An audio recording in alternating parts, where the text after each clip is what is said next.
I'll look for an approval of the agenda. I have received one request that delegates C and B as written on our delegate form switch places.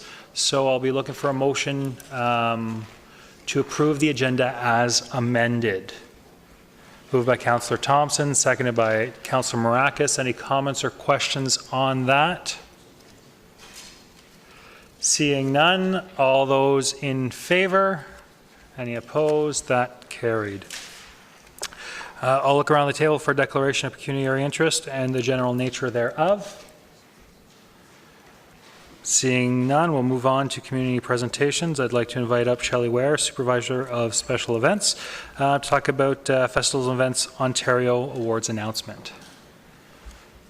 Now, I've been advised by Shelley that she might be 25 seconds over. I will keep you to that 25 seconds over and no more.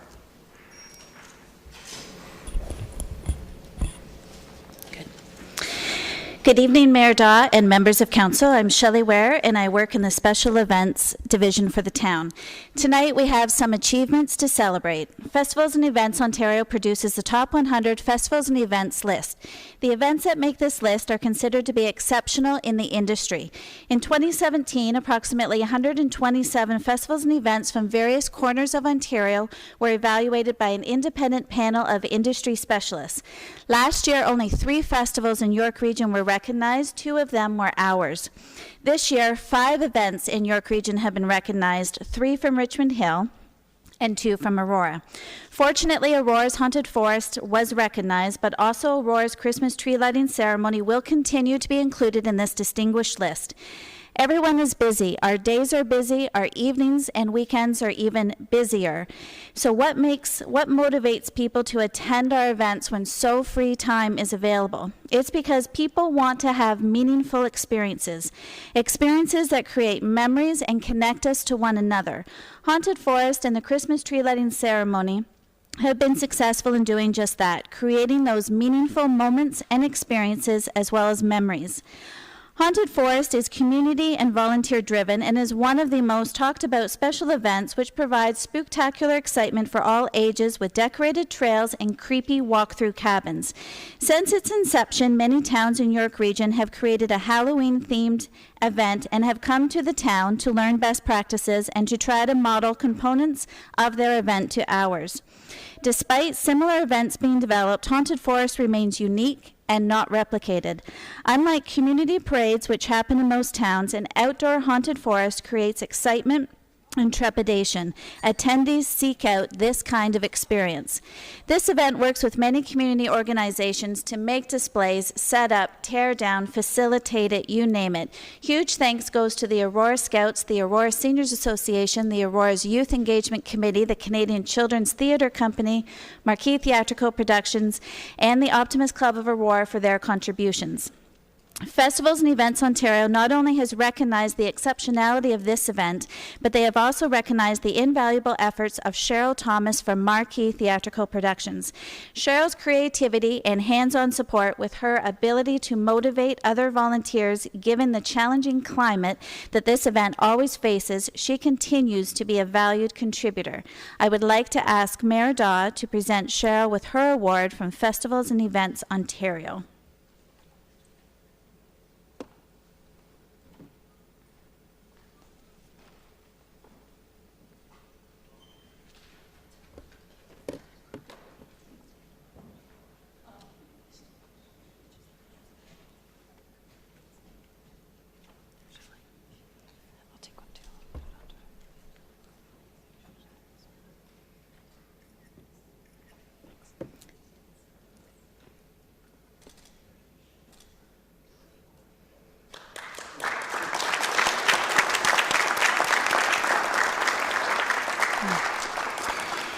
Aurora's Christmas tree lighting ceremony started a little more than 12 years ago as a small gathering at Town Hall, and it has grown into a huge gathering spreading out to multiple locations from the Town Hall courtyard into the Aurora Senior Center and into the Petch House. Similar to Haunted Forest, there are several partnerships which have been fostered to make this event so memorable.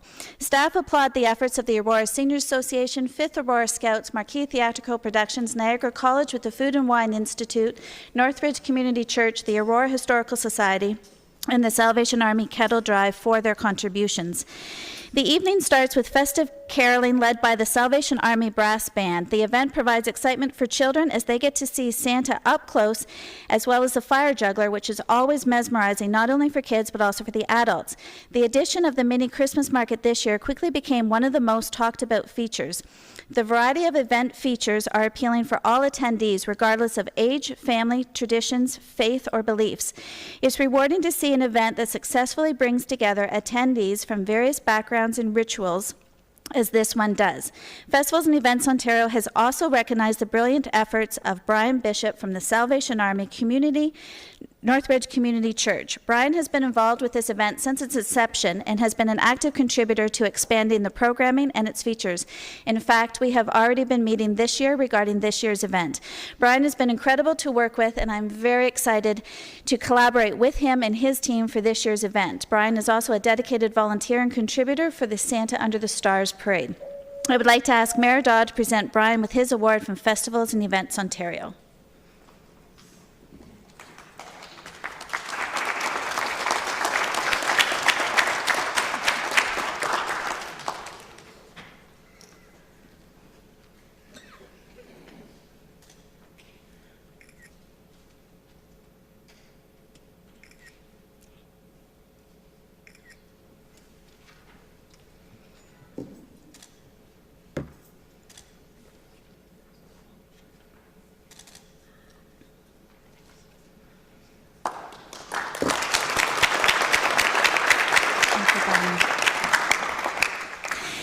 The events the town produces are only made possible by the commitment and continued support from you, Mayor Daw, and each member of council. Several special events are celebrations that bring people together. Events turn a bunch of houses into homes, and they create communities. Your continued support enables the Special Events Division to deliver innovative, high-quality, and must-attend special events with solid community partners throughout the year. We will continue to design our events with a promise for enjoyable experiences for individuals and families alike while creating connections and memories for generations to come. Tonight, I'd like to ask Robin McDougall, Director of Community Services, to present Mayor Daw with the Festivals and Events Ontario Awards welcoming Aurora's Haunted Forest and Aurora's Christmas tree lighting ceremony to the top 100 list for 2018.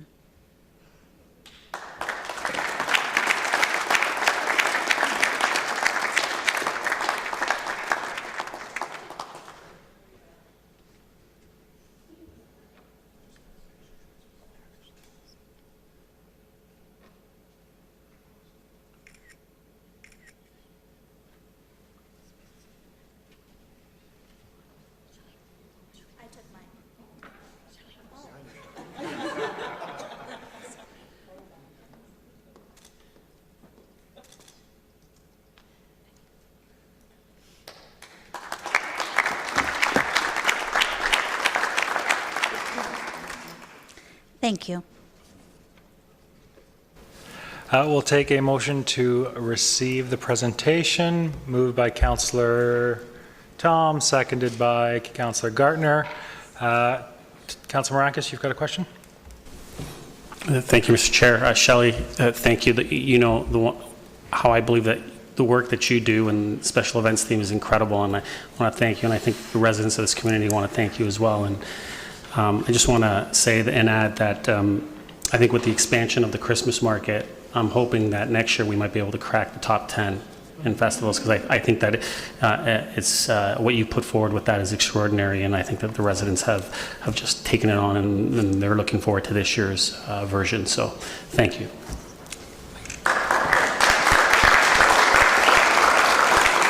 I've got Councillor Gartner and Mayor Daw. I can't miss the opportunity to say that you should be getting an award. No. Oh, I knew you were going to do that. And I know you believe it's part of your job, and it is, but you do such an amazing job for the community, so thank you. Thank you. Mr. Mayor? Thank you very much, Mr. Chair.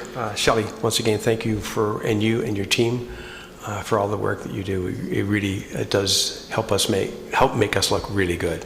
And I just wanted to say, Mr. Chair, that if all else fails for Shelley, she can probably get a job in AM radio because she seems to be able to speak very quickly. So thank you so much.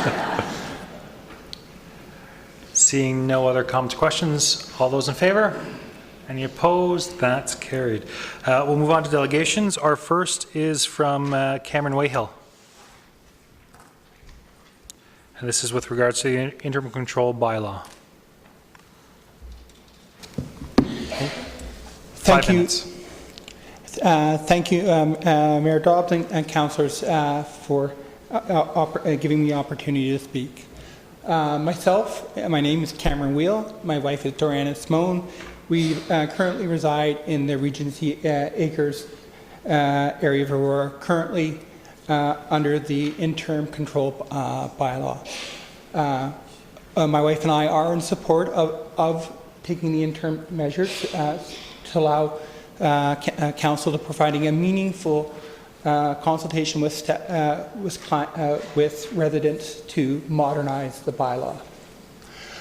Unfortunately, in the process, my wife and I are put in the awkward position where we can no longer build our dream house. In the building of our house, we have consulted with our neighbors, and we have support. We are wanting to keep the house as a bungalow, which currently is the look and feel of our neighborhood. We are also looking to build this house so we can age in place, for another reason why we would wanting to keep it a bungalow. We've been working with our architect for about a year to get our plans, and unfortunately, before we could submit them, the interim bylaw was enacted. Our current plans are about 200 square feet over the current primary residence allow, which is I think it's the other photo. Given that this includes our attached garage, our actual total site, because considering we're not looking at any auxiliary buildings, which is allowed, our total lot coverage is actually less than what the current bylaw would allow if we didn't have our garage attached. To allow us to move forward with building our dream home, we are asking for an amendment to the interim bylaw to allow us to apply for minor variance.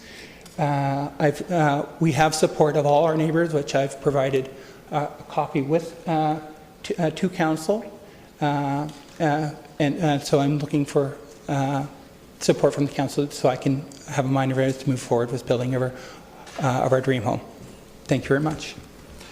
Thank you very much, sir. I'll look for a motion to receive the delegation. Councillor Marakis, seconded by Councillor Thompson. Any comments or questions for the delegate? Councillor Gartner. Thank you. You said that the lot coverage would be lower than is allowed. If the, first of all, thank you for coming. It's really hard to speak at the mic the first time. I remember my first experience. You did very well. You said that the lot coverage would be lower if we didn't have the garage attached. So do you know what the lot coverage is with the attached garage? With the attached garage, it is 39%. Bylaws allow up to 35 before going to a committee of adjustments. Our garage is about 3.5 to 4%, so say 4%. So it's basically our attached garage, which is putting us over. If we had moved that garage to unattached, rather than a 250 square foot garage, we would under the current bylaw we can have 35% for the house and another 1,000 square feet for an auxiliary building, which is my understanding. So our total lot coverage is actually less than what, and the reason we wanted the attached garage, one, it was having it separate on such a large building, our neighbors didn't want, and we also wanted just for ourselves an attached single-car garage. Thank you.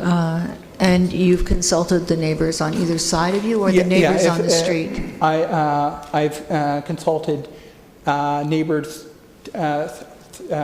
2 doors down on either side, as well as property owners across it. We have a few rental ones, so I didn't feel that would be appropriate to get their signatures, but for actual property owners, and as part of the documents I submitted with a docket with their signatures. Thank you. Councillor Abe.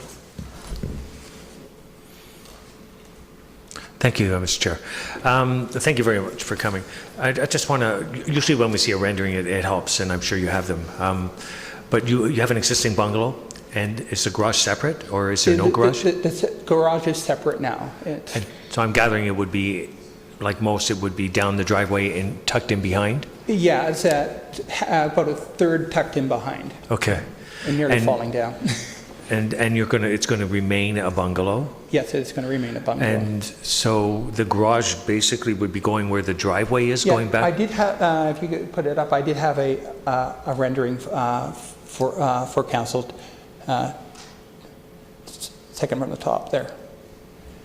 So the red area is the proposed garage, single car garage, and the yellow area is the area that we would have to remove.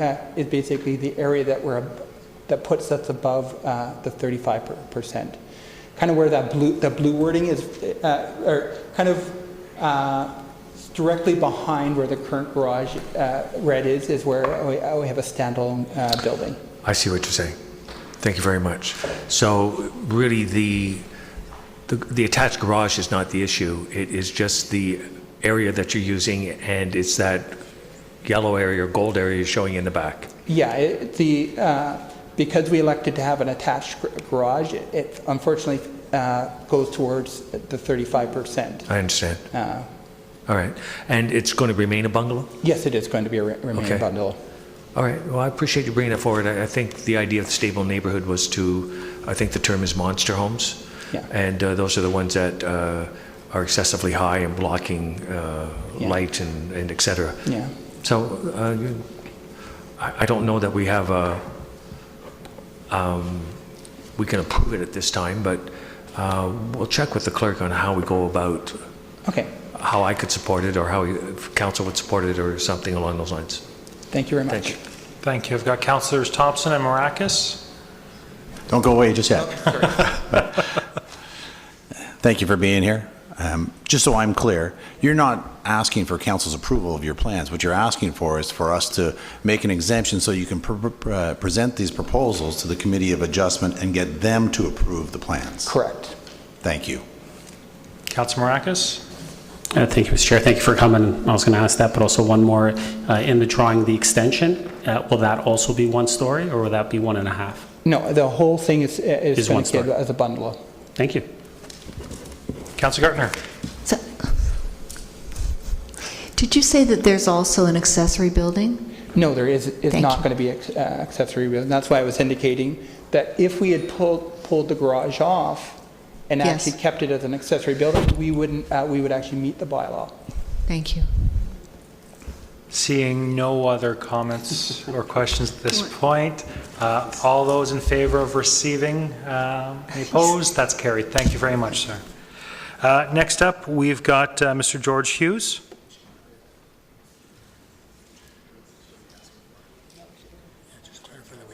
And I think it's important that we clarify, we didn't approve what you're asking for, but we've received your delegation.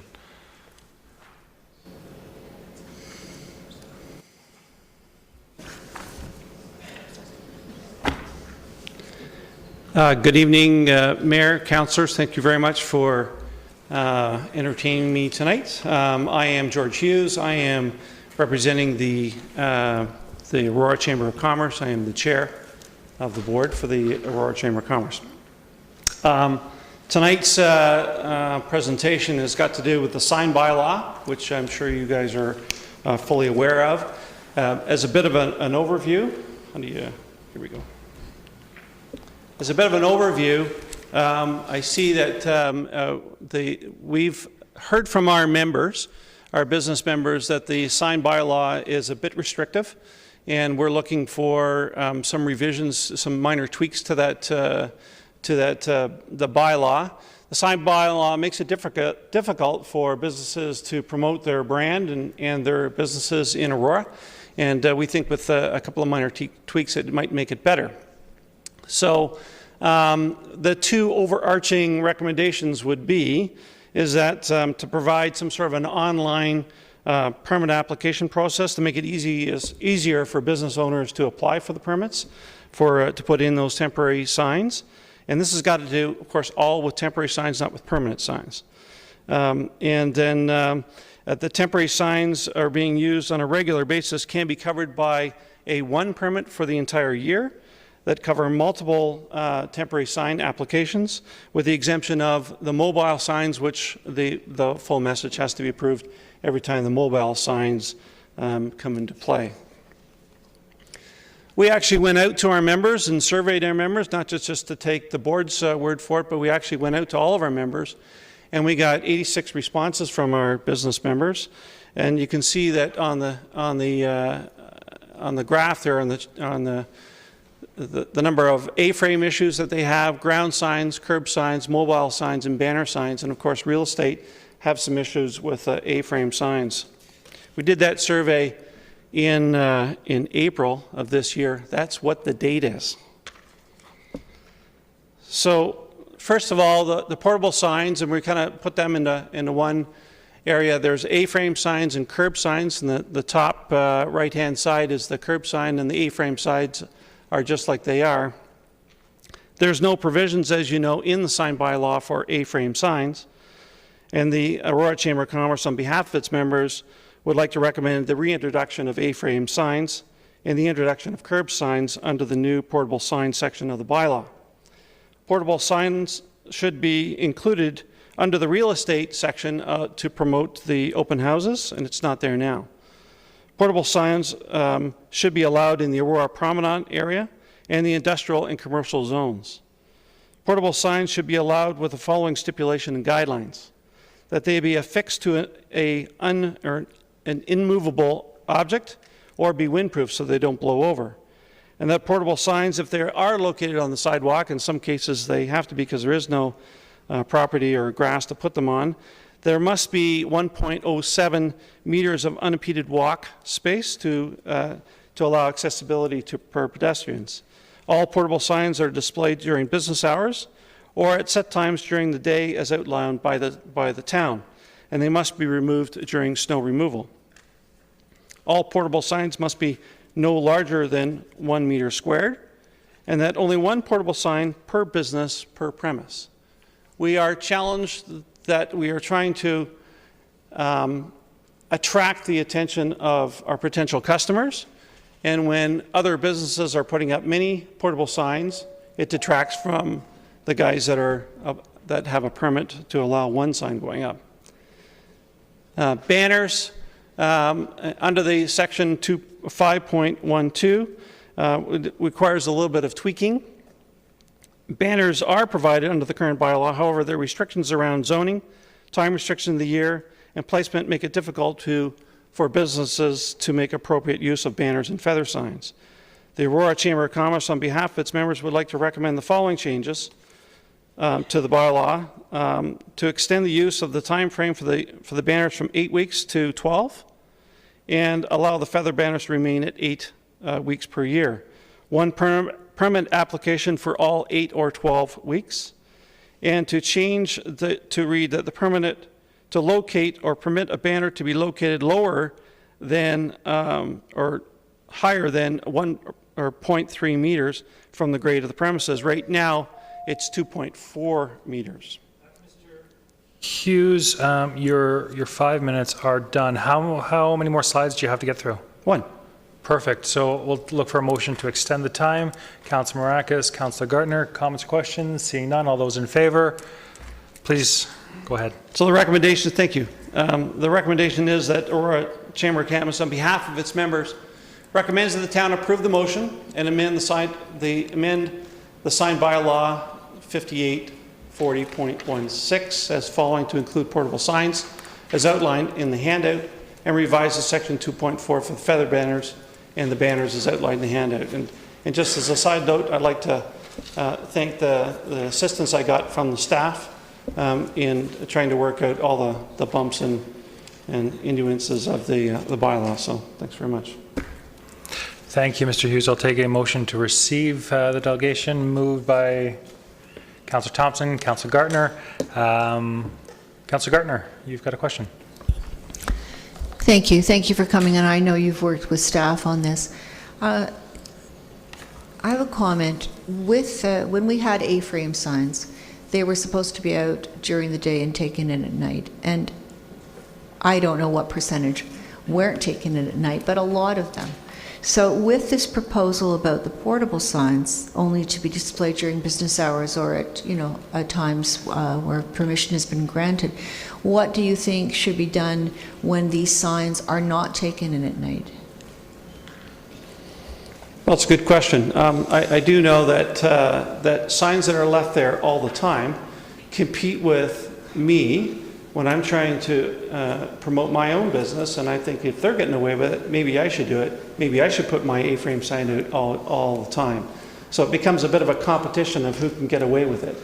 And I think we need the bylaw to be put in place so that we have the rules, and it's up to the bylaw people to enforce those rules.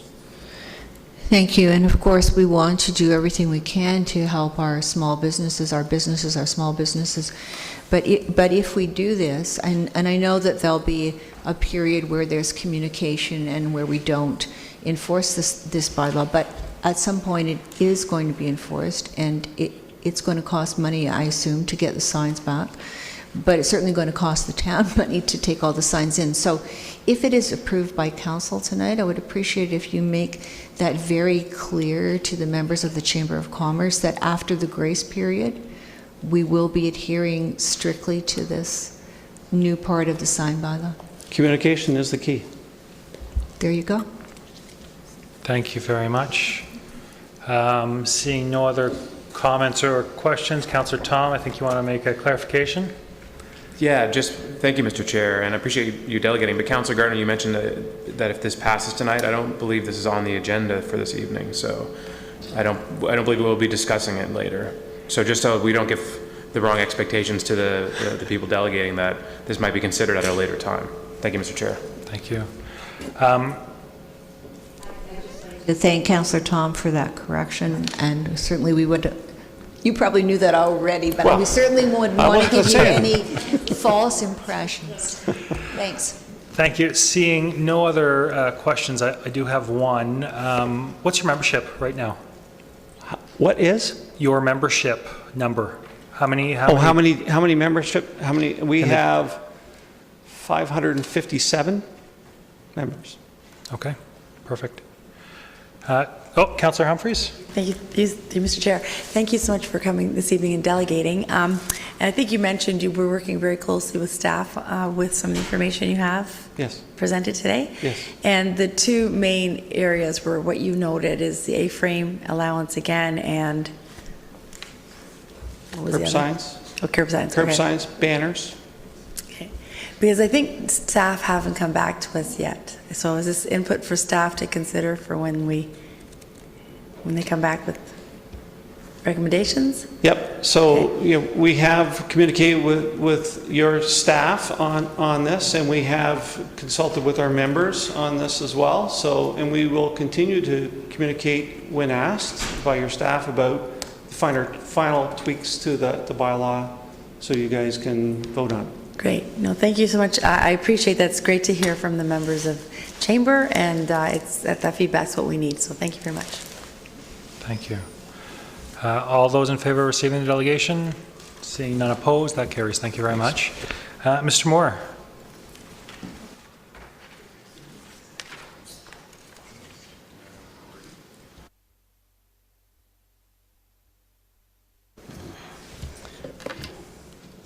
Good evening, Mr. Mayor and members of Council.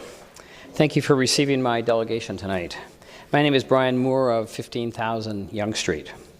I present to you tonight as a business person of the town of Aurora, but also as a representative of the Aurora Chamber of Commerce and supported by the past chair of the Aurora Chamber of Commerce, Mr. Javed Khan. In response to Council voting to reopen the sign bylaw for review in March of 2018, a survey was conducted in conjunction with the Aurora Chamber of Commerce in April of 2018 to engage the Chamber members of the business community and to get their feedback with regards to the existing sign bylaw. The survey resulted in approximately 100 responses and indicated that business in Aurora are highly engaged in the need for a change to the signage allowed within the town. And we have the raw data of that survey here.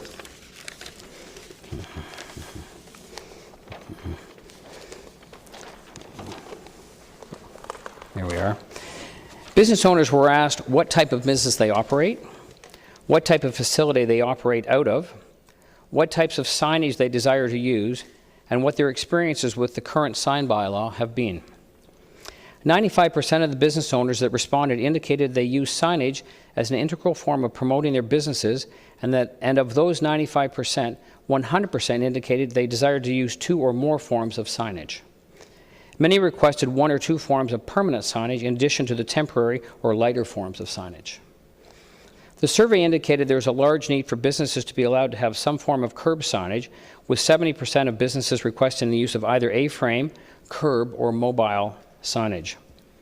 Additionally, the use of banner signage was also desired by 40% of respondents, requesting to use banners or feather banners regularly. With regard to business experiences with the bylaw, 43% indicated they felt the bylaw was too restrictive, and 35% were concerned that the application of the bylaw was inconsistent. There was also 30% that indicated that there were challenges with the bylaw being based on zoning as opposed to usage of the property. The feedback from this survey resulted in an in-depth review of best practices from local municipalities with a focus on the issue of A-frames, curb and mobile signage, along with banners and feather banners, and ways to ensure equal opportunity under the bylaw. Contained within the written report provided to you via email on Thursday of last, and a paper copy this evening, are 14 suggestions based on best practices that would benefit the town and address the concerns of businesses as indicated. The highlights of these include the allowance of A-frame signage in areas of the promenade study and on properties less than 21 meters frontage. To introduce a new form of signage similar to a curb sign for areas outside the promenade area and for frontages greater than 21 meters. The requirement of A-frame development signs to be approved within the site plan agreement if it was for a developer on large redevelopment or development processes. Enhance the mobile sign usage in plazas, but not in the downtown village or the downtown village streets. Introduce an expanded use for banner and feather banners, and a clarification of the use of open house A-frames and the use of open house feather banners. An allowance of 1 14-day special event combination of multiple types of signage per business per year. An adoption of the sign usage based on major use of the property and not on the zoning allocation. An introduction of an easy-to-read version of the sign bylaw to be used in an educational versus a punitive manner. And finally, a concern has been voiced from the business community about the enforcement system utilized via a complaint-driven process. This creates a confusion within our business community and contributes to a lack of knowledge and understanding about the sign bylaw, as it appears to be applied differently throughout the town. At this point, we have an opportunity to improve and clarify the bylaw to benefit all of us. I'd like to request that the recommendations contained in this report be incorporated within the staff report that is to be presented to Council, and that both myself, Mr. Javed Khan, and the Chamber of Commerce be notified and copied of the staff report when it is completed. With all of this said, thank you so much for receiving my report. Thank you. I'll take a motion to receive. Councillor Thompson, Mayor Daw, comments or questions? Councillor Humphreys.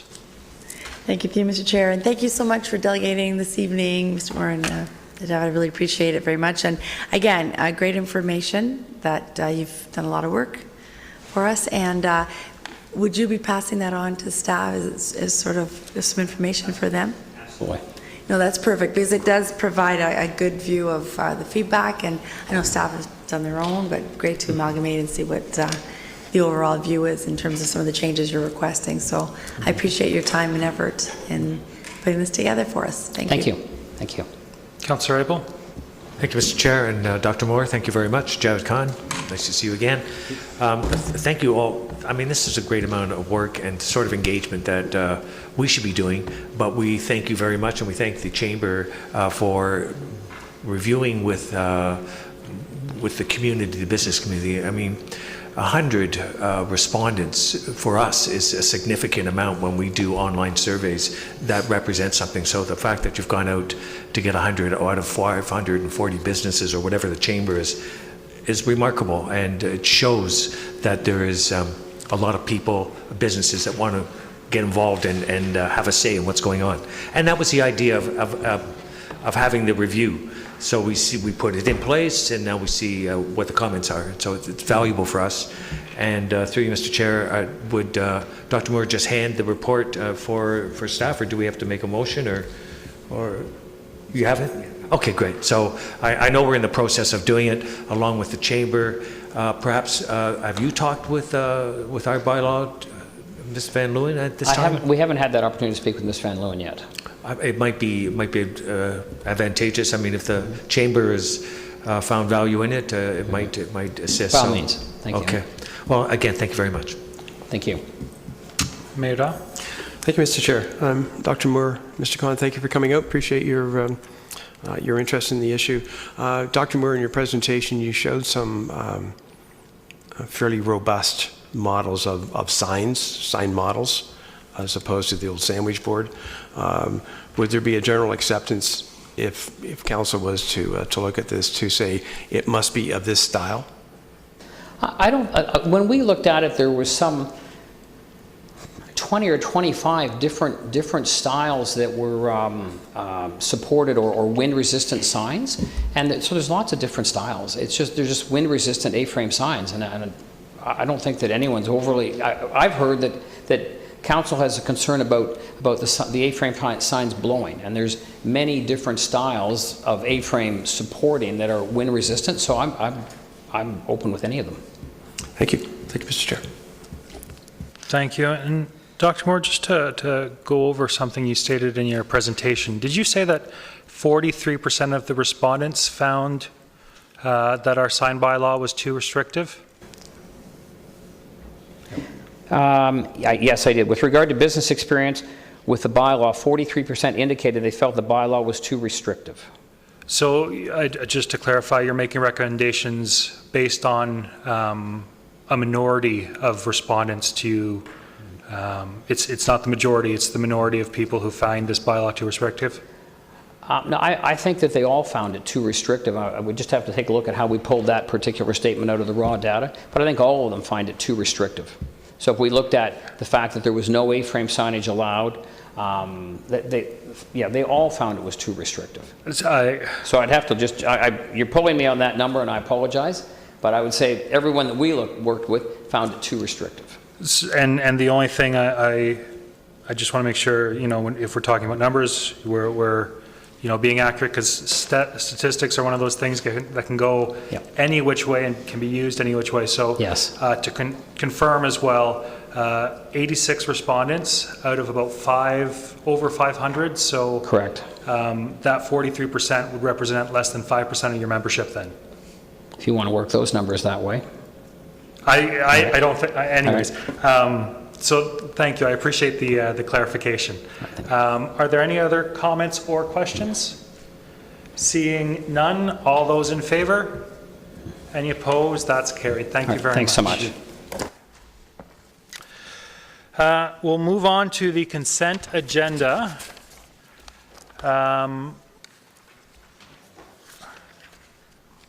Would anybody like to pull anything?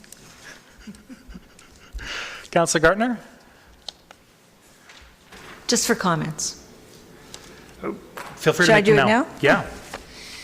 Thank you. I was very interested to see that there's going to be a stormwater management economic study.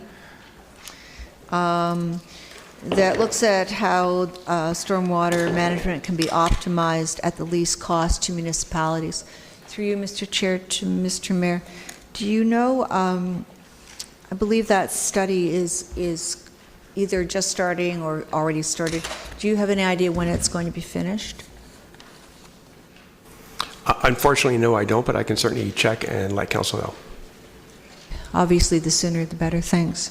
And also, I was very interested to see that with respect to the Magna Center in Newmarket, they are going to do a low-impact development retrofit, and I would have thought that that would be astronomically expensive. It's only going to cost $133,000, and that's a huge area. So maybe something that the town wants to look at in the future. Seeing no other comments or questions about that item, I'll look for a motion to approve it. Councillor Thompson, Councillor Gartner. All those in favor?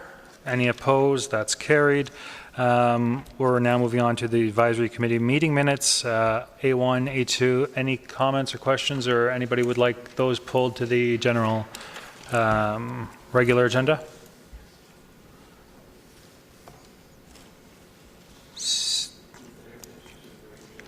We'll move heritage to the regular agenda. Anything in particular, Mayor Daw, or the whole item? All right, so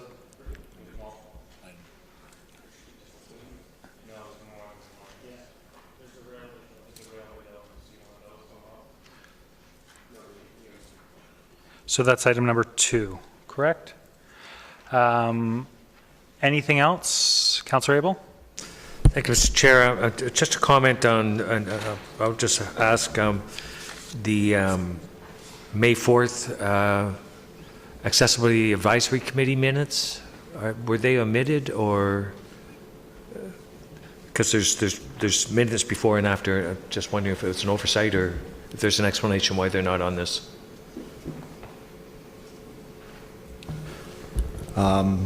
Through you, Mr. Chair, I'll have to take a look at that, Councillor Abel, and get back to you if that's all right. Thank you. So I will look for a motion. Oh, Councillor Tom? Thank you, Mr. Chair. I just want to ask a point of clarification. If it's my understanding that if we're moving, are we moving the Heritage Advisory Committee meeting minutes to the regular agenda, or are we discussing it now before we pass it? I was going to start with a motion to approve everything else, and then we'd move on to this specific item of the minutes, if that makes sense to everyone. So I will look for that motion to approve A1 and A2 minus section 2. Any movers for that?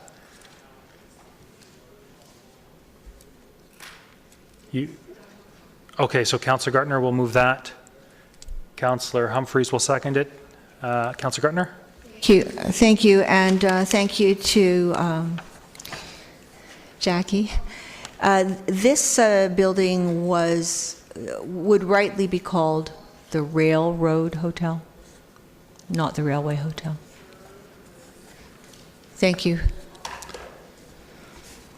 So could we just, I mean, it's just a... I think that's a fairly easy correction to make, yeah. Okay, Thank perfect. you. And I should have said Jacqueline Stewart and not used such a formal tone for our wonderful guest who's come out.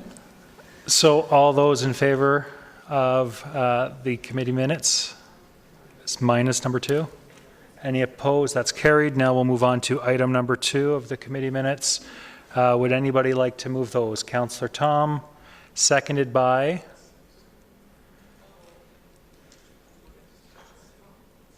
Councillor Gartner. Comments or questions on this item? Mr. Mayor. Thank you, Mr. Chair. And my concern with this is that we have not engaged the owners at this point. We're looking at substantial changes to the status of their buildings. I think it would be appropriate to engage the owners. And so my suggestion, as we did with the fields that we're looking at for the Hallmark land, is to refer that back to committee, to the Heritage Advisory Committee, with requests that they engage the owners so that they can have a robust discussion with the owners at the committee and then come back to us. So I'll put that on the floor. Is there a seconder for that? Councillor Abel, comments or question on the motion to refer back to the committee to get more engagement with the business owners? Property owners, sorry. Councillor Gartner. Thank you. I appreciate Mr. Mayor's suggestion. I will be voting against it simply because I believe that we should notify the owners by letter. But I don't think we need to do a full public engagement, so I will be asking that a letter be sent to all of the properties owners. Thank you. Councillor Tom. Thank you, Mr. Chair. So I'm against the motion on the floor, or I guess the amendment or whatever it is that the mayor proposed. So the mayor talked about how there's been a lack of engagement with the property owners. The process as it stands now is that if council passes tonight what the recommendations from the Heritage Committee are, what happens is that there's a notice of intent to designate. If council looks at designating a building Part 4 or Part 5 under the Ontario Heritage Act, the clerk has to publish and serve council's notice of intention to designate as per the requirements of the Ontario Heritage Act, including a notice in the local newspaper. I believe, Mr. Amuno, there's a 30-day period after that notice goes out whereby property owners are allowed to appeal council's decision, and that appeal will go through to the Ontario Heritage Trust. Could you correct me if I'm wrong? Mr. Amuno? So you, Mr. Chair, the appeal would be to the Conservation Review Board. Conservation Review Board, thank you, apologies. And so this whole process so far has been a totally open public process. There was a report given to the Heritage Advisory Committee about the Yonge Street buildings that we're talking about. That was provided for information on the December 11th, 2017 meeting of the Heritage Advisory Committee. The committee then moved on February 12th, 2018 to commence Heritage objective evaluations with the evaluation working group on these properties. This recommendation, I suppose, is the fruits of that process where the objective evaluations were completed, and the Heritage Advisory Committee met last month, I believe, and recommended to designate these under Part 4. I would recommend to all council members who haven't, and all public members of the public who haven't read the report that was given to the Heritage Advisory Committee on May 14th to do so, because it does go through the extensive work that was done by the objective evaluation, on the objective evaluations by the evaluation working groups that met over a period of about a month or 2 months or so. And while I appreciate that the mayor would like to engage with the property owners, and I don't think that that's a bad thing, through the process as it is going to happen right now, the property owners will be informed officially that we are considering designating or giving them notice that we have an intent to designate their properties and are fully capable of appealing that recommendation. And furthermore to that, consultation will not change the facts. These buildings are historical. They are important to the town's, not only our character of our main street, but I think the character of our town as a whole. And no amount of consultation will change their importance. So I don't understand what the fruit of, say, further consultation, other than what we will already go through with respect to the notice of intent to designate and the letters that will be sent out and the appeal process that is part of the process as it is. The buildings are historically important. The report is pretty clear. Some of these buildings scored in the 90% range, 80% range, massively important to the town. And so I just will question, and I'd like to hear what other members of council have to think on this, or have to say on this, with respect to what any consultation, other than what we're required to do under the Ontario Heritage Act, what fruit that will bear in terms of the process moving forward. Because to me, in my mind, these buildings, regardless of whether the owners are in favor of the Part 4 designation or are not in favor of the Part 4 designation, are worthy of designation, they're worthy of protecting, and I think that, like I said, this process has been ongoing since December of last year. It will still be ongoing after tonight, and I think we should move forward and protect these buildings. So again, I would like to hear what my fellow councillors have to say, but in light of all that, I will be against the proposal that's on the floor. Thank you. Thank you. Councillor Abel. Thank you, Mr. Chair. So if I'm understanding, we are going to take action on this and vote tonight? And through you, Mr. Chair, is that correct? We're making a recommendation for council next week, as is our practice. I always like to engage with the owners and our residents, especially our business partners. I think key in my mind is development that will benefit the downtown core, and we've got, in my mind, we've got a little traction going on down there, especially when I was at the street sale on Sunday to see the downtown heritage core engaged. I mean, the restaurants were busy, some of the stores are busy. And also, I think it's very important to consider what the Promenade study has said, along with the development of mixed commercial and residential. And I would think if we would put that plan forward, that we would maintain the heritage aspects and intensify and grow and develop in that respect. That doesn't necessarily translate into tearing down. And we have certain abilities to work with developers, and we always talk about that. But through you, Mr. Chair, could I ask, did we not have a designation attempt at the downtown core? I know within my years on the heritage, and I can't just put my finger on it, but maybe Mr. Ramuno can help. We approached before to designate, or I think it's called the Heritage Downtown Core, first of all. So I want to sort of get the boundaries of what we're talking about. I see the addresses very clearly, but the downtown core borders Temperance and Victoria because the parking lots are in the back, so the properties extend to the back of those lots as well. So my question is has the attempt, or have they talked about designation before for this core, downtown core? So, Councillor Abel, I'll remind you of the motion that's on the table, which is to refer this back to get additional information out to the property owners.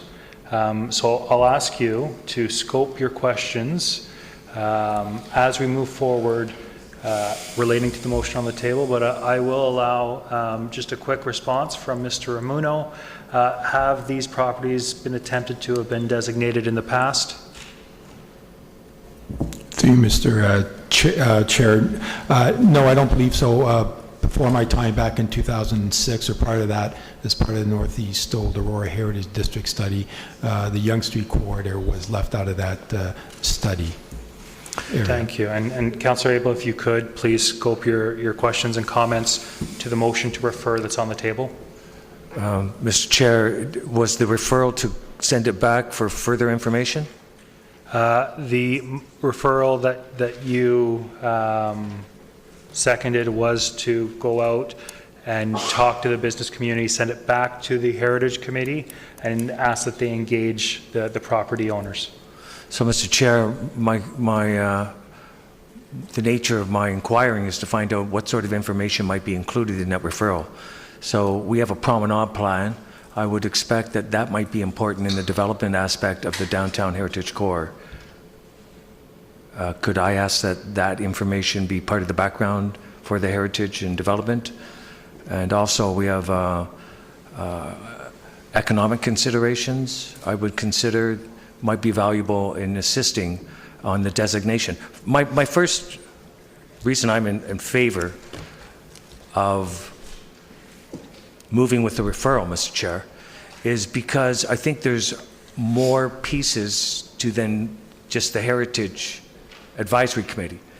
I think there's the property owners are one. I think the Business Improvement Association might be interested in the thoughts and the impact of the designation, as well as the chamber. And I think all these parties should all have a voice so I can better understand what the implications are of designating these properties. In my mind, right off the bat, if you designate it, it means you can't develop on it, and then you don't attract development dollars and people to do it. So I would like to refer it back and understand that. All right, Councillor Thompson.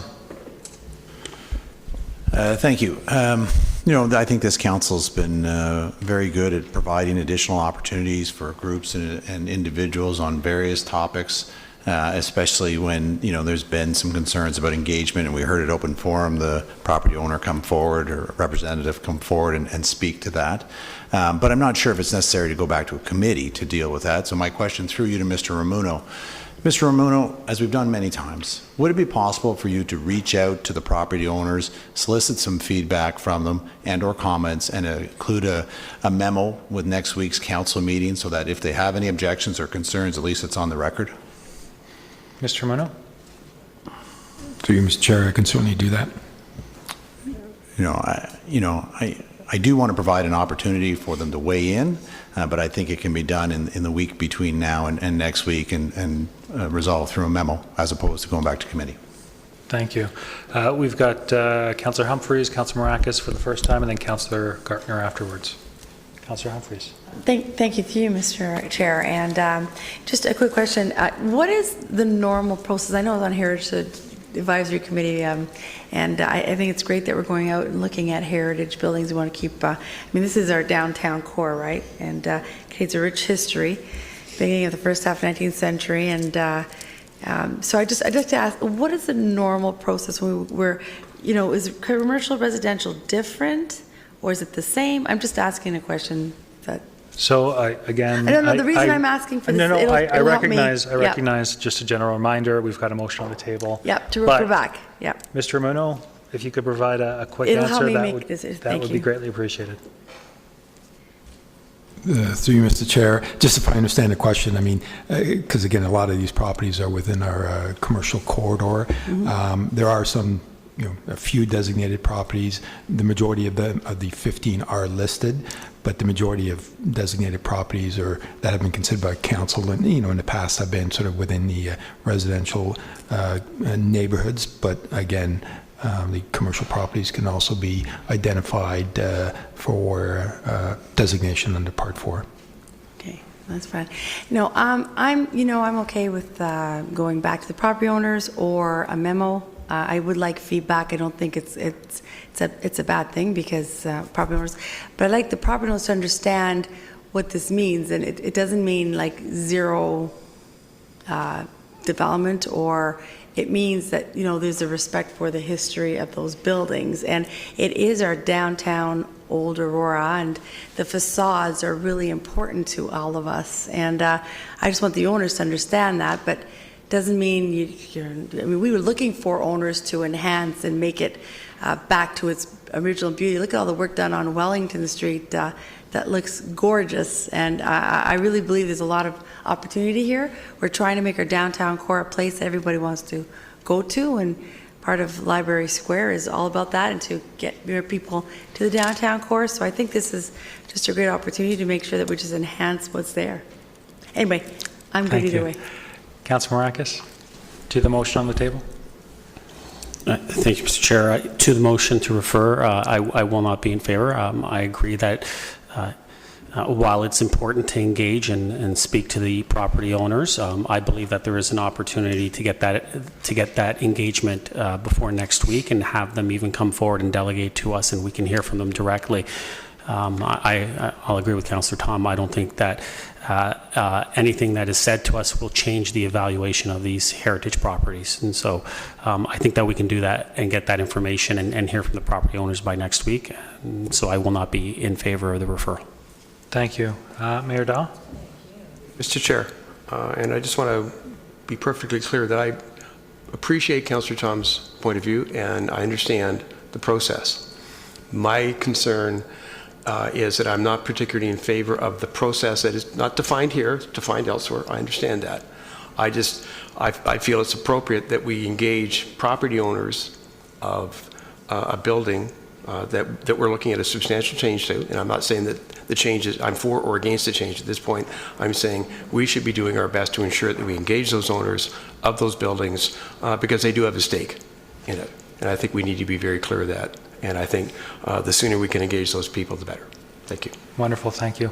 Councillor Humphreys for the second time. To the motion. To the motion, through you, Mr. Chair. It's to the motion because it'll help me make this decision. Okay. And I'll try to clarify my question of earlier. What's the normal process when we designate a building? Do we just designate and it's done and there's no interaction with owners, whether they're residential or commercial? I need to ask the question. That'll help me make this decision. And I think the process, as Councillor Tom I know that they come back at 30 days. Had explained, is that typically council will approve a designation.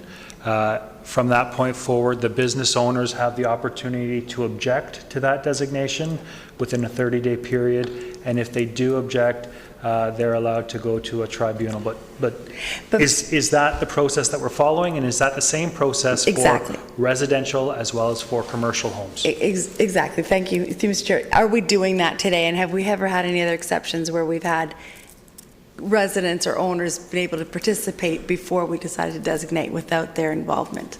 I want to be fair here. That's going to help me make my decision. Through you, Mr. Chair. So the process is the same under the Heritage Act for res and non-res properties.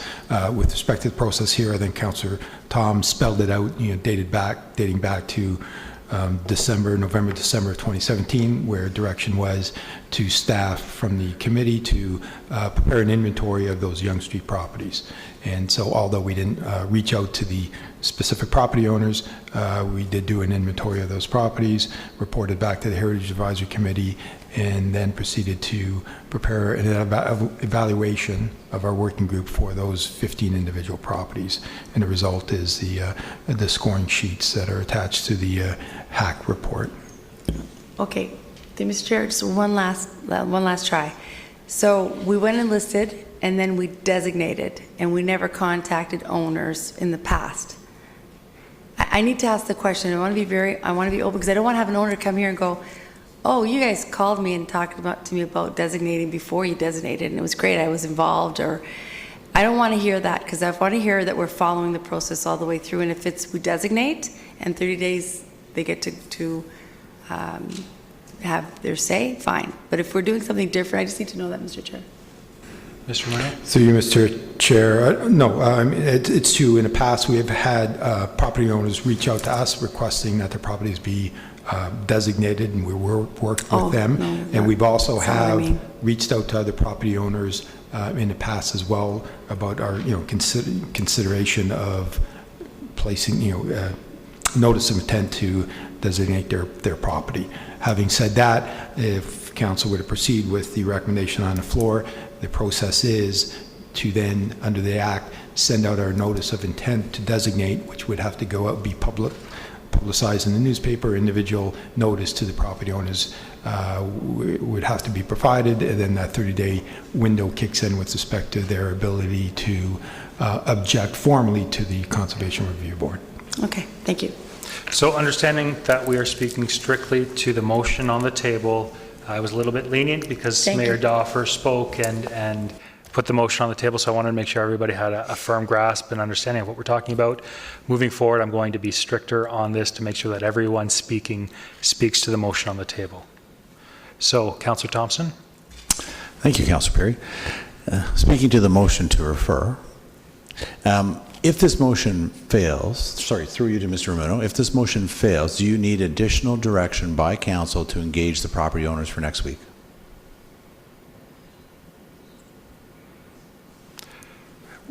I'm not going to refer that to Mr. Ramuno only because... Speaking to engagement with the property owners. We all recognize we don't make any decisions here tonight. I think staff have heard loud and clear that it would be our hope that their conversations take place. So I will make sure that staff do have those conversations. And Mr. Ramuno is nodding his head. that's fine, as long as I have that assurance, that's great. Perfect, thank you. Councillor Tom for the second time. Yeah, thank you. And to the motion again, I'm not in favor of it. And just to talk about a couple of comments that have been made.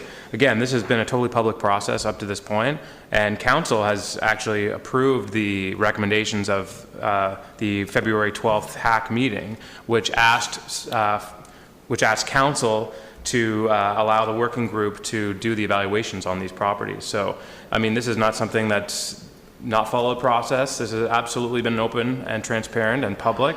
And as I mentioned before, the engagement will come when the town will formally identify to each owner of each property that this is the notice of intent to designate. They will have absolute rights to appeal that decision or that notice within 30 days. And then at the end of that 30 days, 1 second. What? Just stick to the motion, please. Well, I'm just explaining why I think it's unnecessary. Okay. And again, at the end of that 30 days, council then has to pass a designating bylaw. So this is by no means the end of the process at council next week. And again, I just don't think, certainly not back to the committee. The committee's voice on this is clear. It was unanimous at the committee. This is something the committee is recommending to council to move forward with. Thank you. Councillor Abel. Through you, the evaluation working group was comprised of whom, through you, Mr. Chair? Again, it's not to the motion. Mr. Ramuno? Through you, Mr. Chair, our staff person, our heritage planner, and at least 2 members of the Heritage Committee.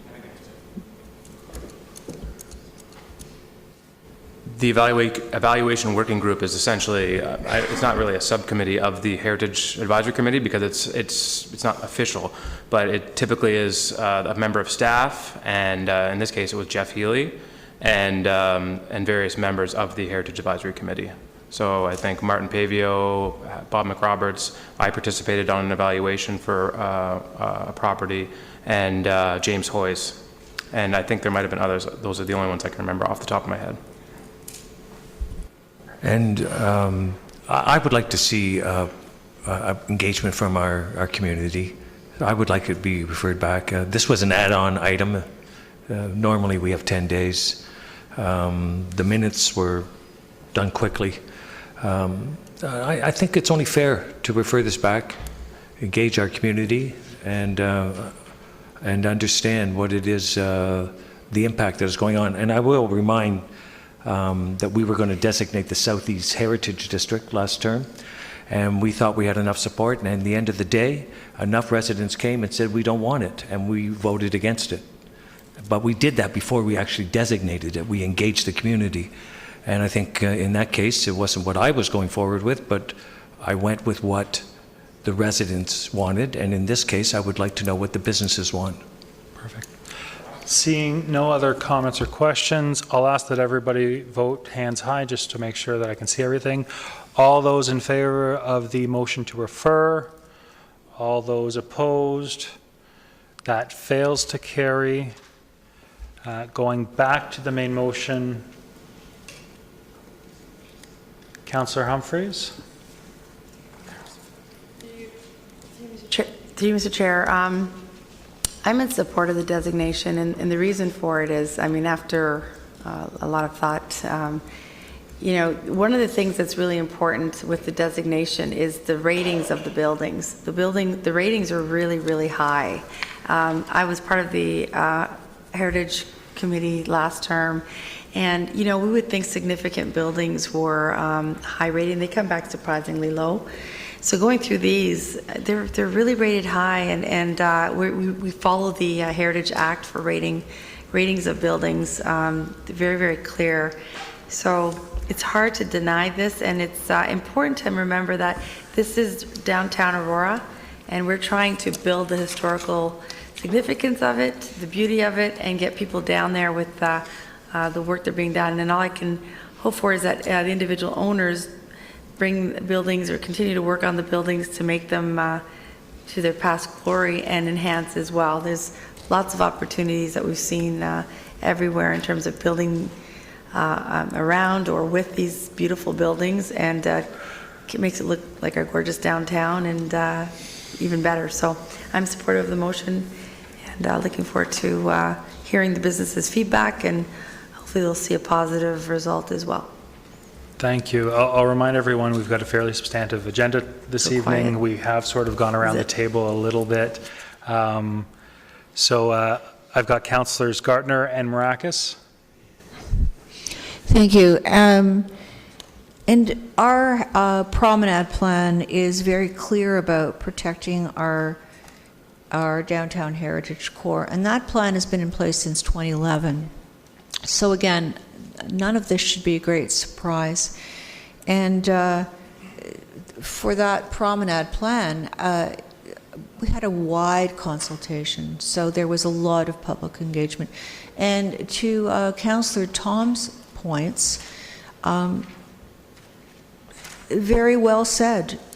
These buildings are important to the character of the town as a whole, and they warrant designation.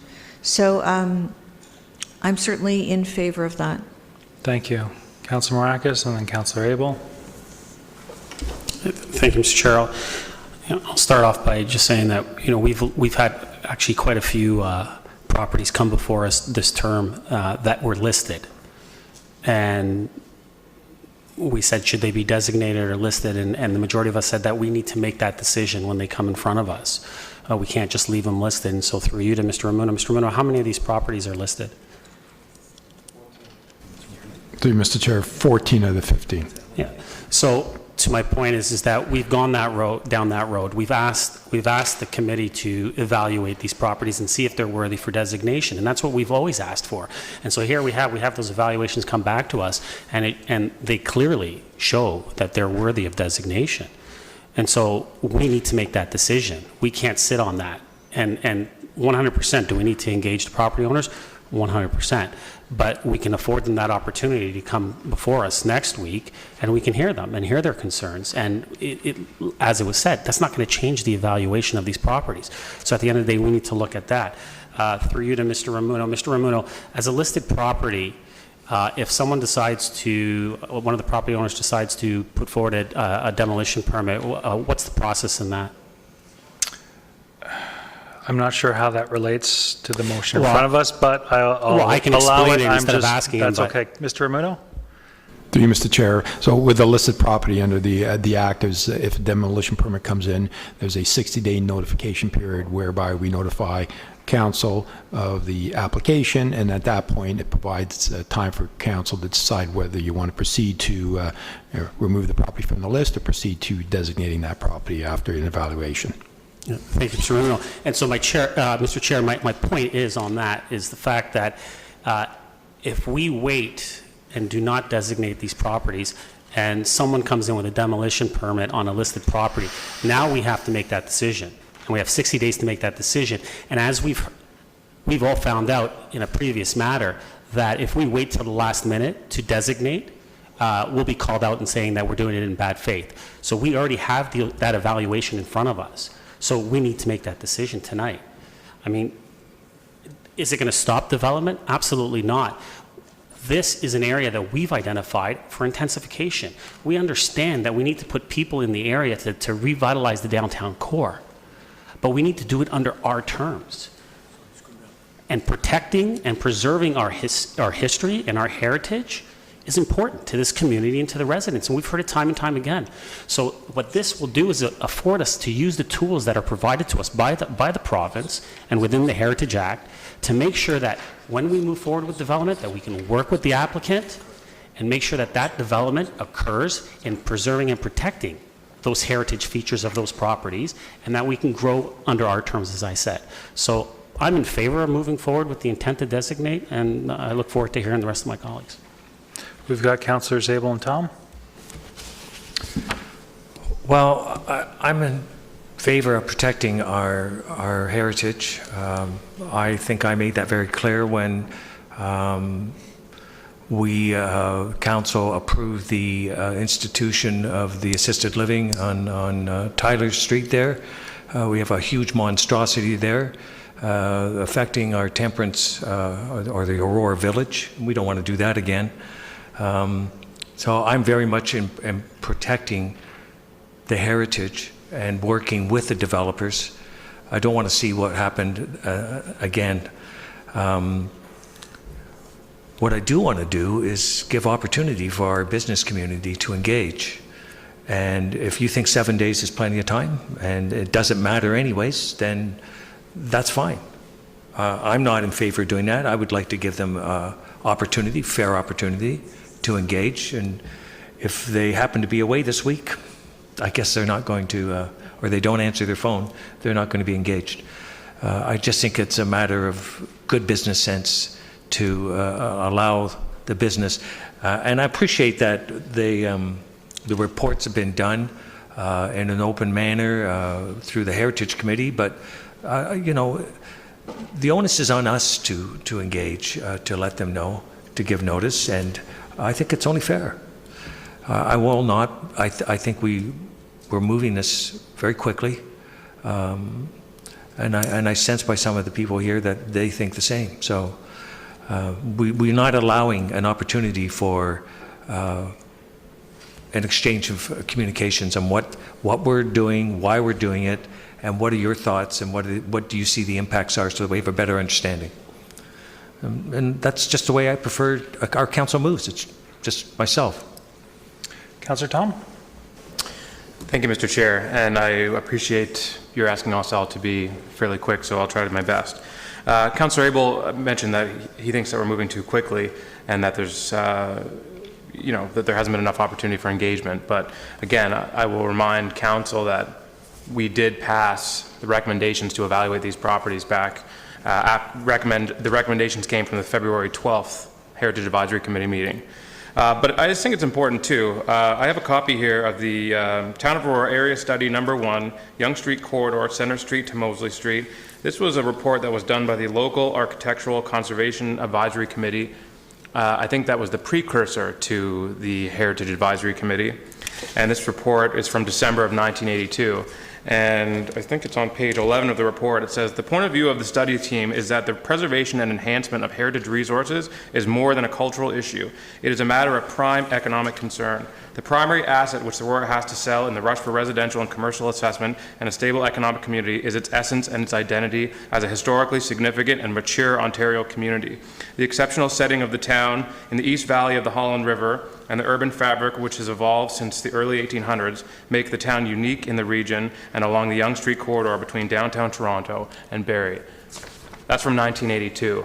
So if we haven't been engaging, if we've been too quick to, and doing this too quickly, then we're talking over 30 years of engagement with the downtown to, you know, the importance of the heritage resources of this area. I think, you know what, we have absolutely followed the process correctly.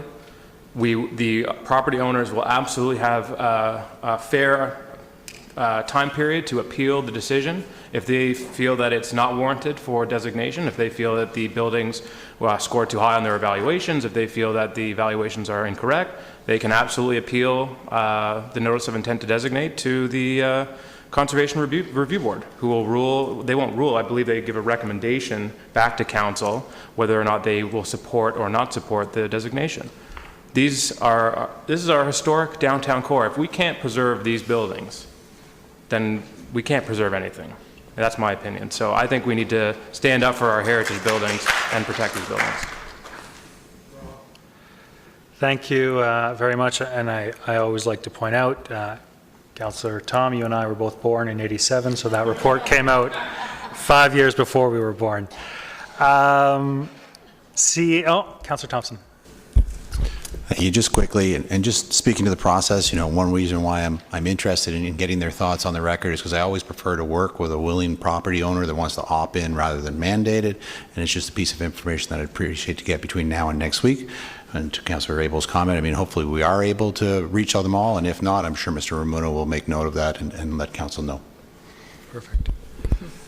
All those in favor of the motion on the table? Those opposed? The motion carries. We'll move on to item number R1 of the regular agenda, the renovations of the Aurora Armory at 89 Mosley Street. We've got a presentation by Mr. Aiello. This is really interesting to anyone who would like to stick around. You're more than welcome to. Otherwise, have a great evening.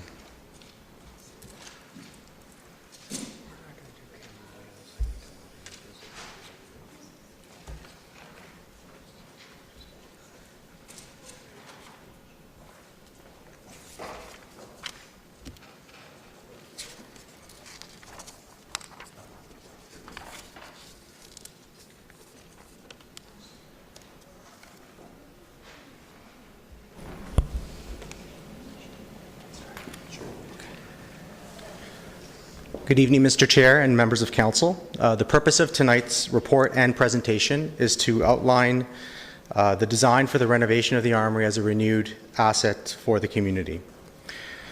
The Aurora Armory was acquired by the town in 2014 with the intent to restore the property and secure an appropriate use that supports the town's strategic plan. The town's architects have completed the detailed design for the building that is in line with the conceptual design that was presented to council in November of last year. The design objective was to maximize the short and long-term utility of the building while restoring significant heritage elements and also strengthening the link between the Armory itself and Town Park. To further inform the design, staff's completed consultation with the town's Heritage Advisory Committee and Accessibility Advisory Committee, as well as staff from York Region and the Lake Simcoe Conservation Authority. We've also participated in 2 community consultation sessions with residents and ratepayer associations to seek feedback on the proposed design. The plans presented this evening reflect the feedback received through these various consultation activities, as well as further refinements by town staff and the architect. Staff are recommending the council approve funds to initiate the construction based on the design drawings outlined in today's report, with the intent that the building can begin operating in early 2019. With that, I'll turn it over to Philip Hastings from Gal Hastings Architects to further outline the proposed design for the Armory. Thank you, and thank you for having me back again. I've got a few slides, I think about 10 minutes. Is that an appropriate amount of time? I see a nod, that's great. To go through where we are at the moment. We were here in November to show some preliminary plans. We've now been working hard and have some completed plans that we'd like to show you for the project. So just a quick introduction with this slide showing the site plan. This is a building that reflects 150 years of history. We know it to be a very simple type of building, functional design. It's a large open volume gable, which we are pleased to say now that the ceilings have been removed from the space, there is a beautiful ceiling in place, and the intention is to showcase that ceiling. It's wood frame, wood clad, and the materials are expressive, you could say, of a rural type of construction. Here's the floor plan. The intention is to create as large a possible open space in the center. You see that identified as event space in the middle of the plan with periphery rooms off to the side. I'm looking at the screen this way on my left.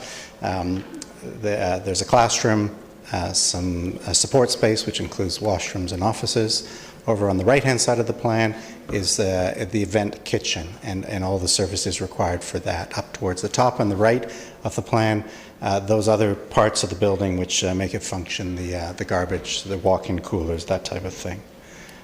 Just to go through some, so these are the proposed plans, and the intention is as much as possible to bring it back to how it existed originally, while at the same time adding an addition to the south.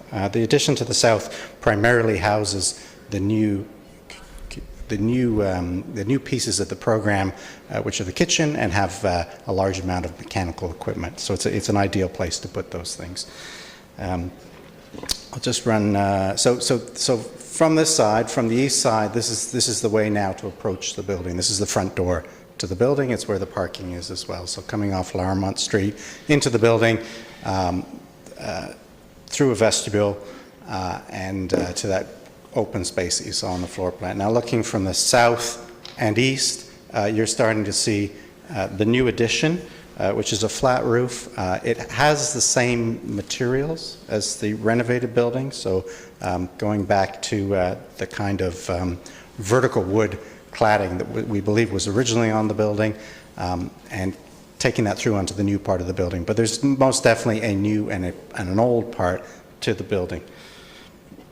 And then moving a little bit further around to the now to the southwest corner, a substantial overhang on this building because we're dealing with both south and west light, while at the same time putting as much glazing into this space. So what you see on that corner is the activity of the kitchen, all on full display to the park.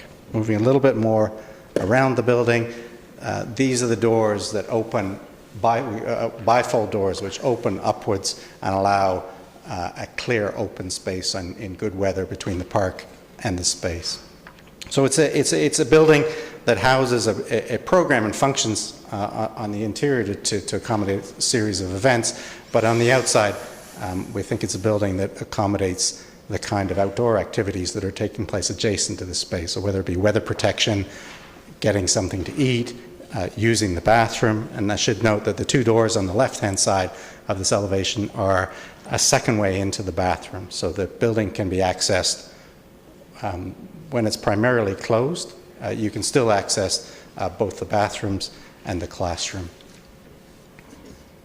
And then a couple of shots. So this is the ceiling that exists in the space. We weren't sure until the drop ceiling that was hiding it was taken down, but that is the structure of the building, and the intention is for it to all be restored and exposed. And the windows you see in green are looking out onto the park.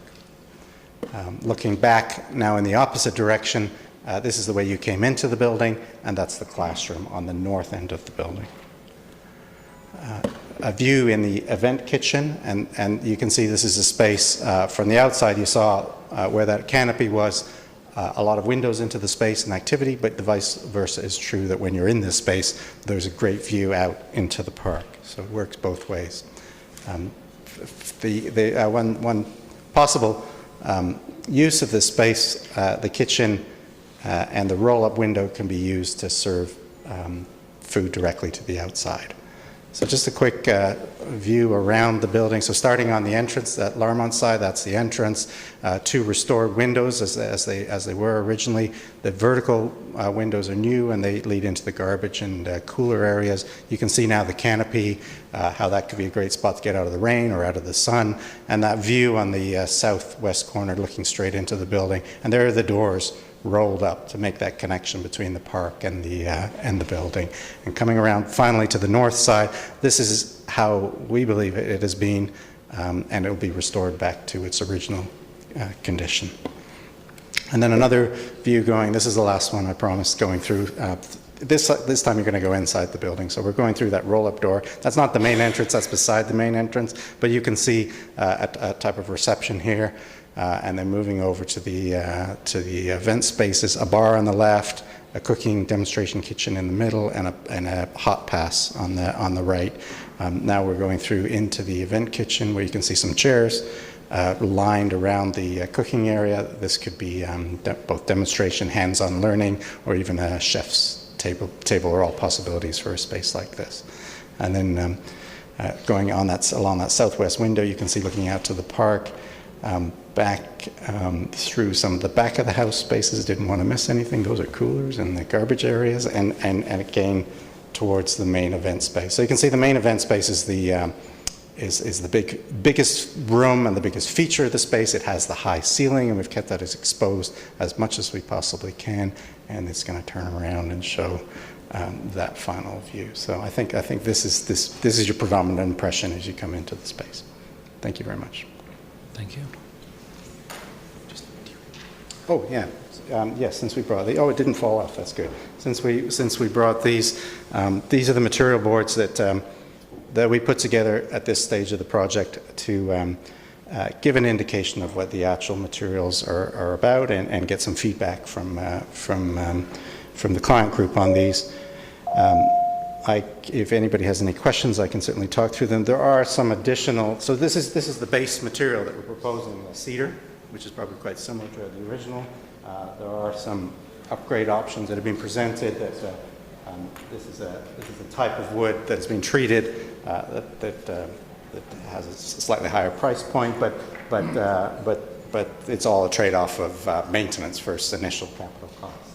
There's also an opportunity for outside. The base price includes permeable pavers, but there's an option for a wooden deck as well. So we presented a few shopping list items that should you feel the need to invest in something that will last longer over the long term. Those we presented as well. Is there anything else? That's it. Okay. All right.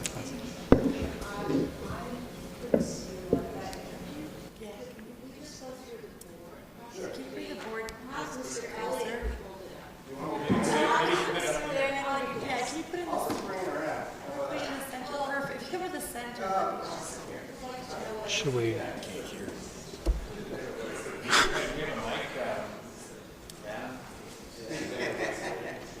So that's a permeable. Yeah, you can touch that. No, that's the base price. So yeah, that's the base price. Yeah. Yes, the intention is to make a pattern. A whole board and speak at the same. Is that better? Yes. All right, that's great. So no, that is a permeable paving material. Thank you for holding that up. Which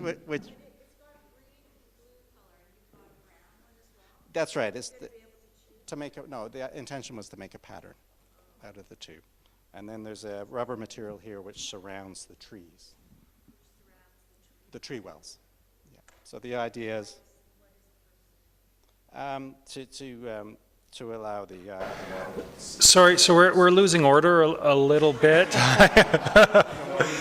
I was wondering if maybe we'll take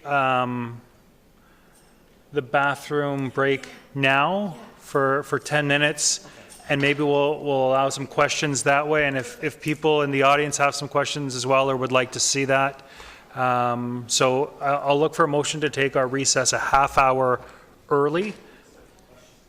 And then afterwards, we'll do the questions about the presentations, because I think some people might have some questions about the boards and things like that. So before we lose quorum, Mayor Daw will move that early. Councillor Marakis will second that. Any other comments or questions? Seeing none, all those in favor? Any opposed? And that's carried. So 10-minute recess.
I'll call everyone back to the council table. We've got 15 seconds before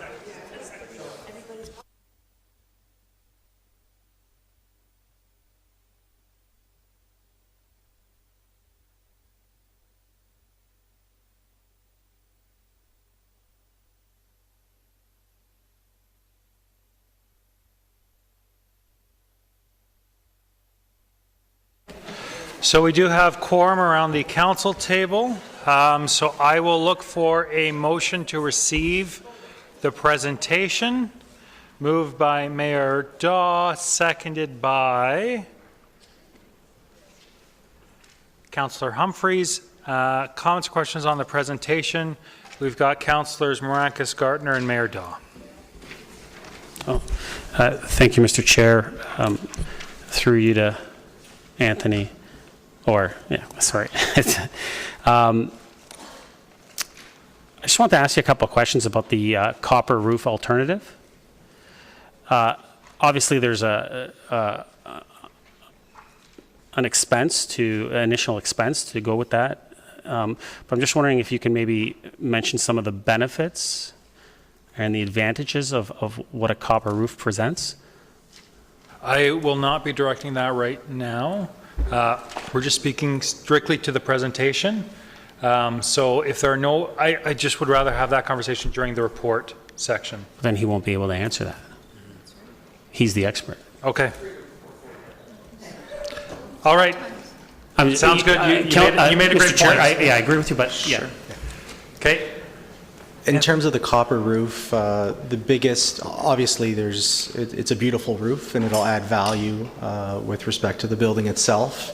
The copper will wear from sort of that copper color into a gray color, and then eventually, probably over a 7 or 8 year period, move to that green color that some people really love about copper, so there's an aesthetic benefit to it. In terms of wear, from what I understand based on the questions I've asked, it'll wear very similar to a metal or zinc alternative. They're all very durable products that are built to last. But the biggest sort of benefit in my mind is what we're proposing in terms of the base costing is a metal roof, which is not something that you would envision as part of a building that was built during that time period. At that time, they were either using wood roof, zinc roof, or copper roof, and one of those three options would be more in line with the original construction of the building from a heritage perspective. Thank you, and through you, Mr. Chair, maybe also, what's the lifespan difference between the alternative for the decking and the patio compared to the paver compared to the other material? I don't know the exact number, but I would say it's more a question of aesthetics in that with that particular example of the deck versus the permeable paver, because I think in that case both are durable. That option, everybody knows the feeling of being on a wooden deck, so I would say that's a.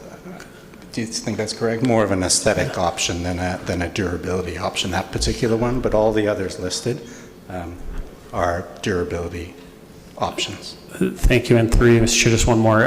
Is one better for the trees? Yeah. Through you, Mr. Chair. The material itself is not better for the trees, but when you're talking about a deck construction, there's a foundation structure that needs to be associated with that deck. And when you're, essentially carving big holes into the ground that go down 4 feet, there's potential to damage the root structure.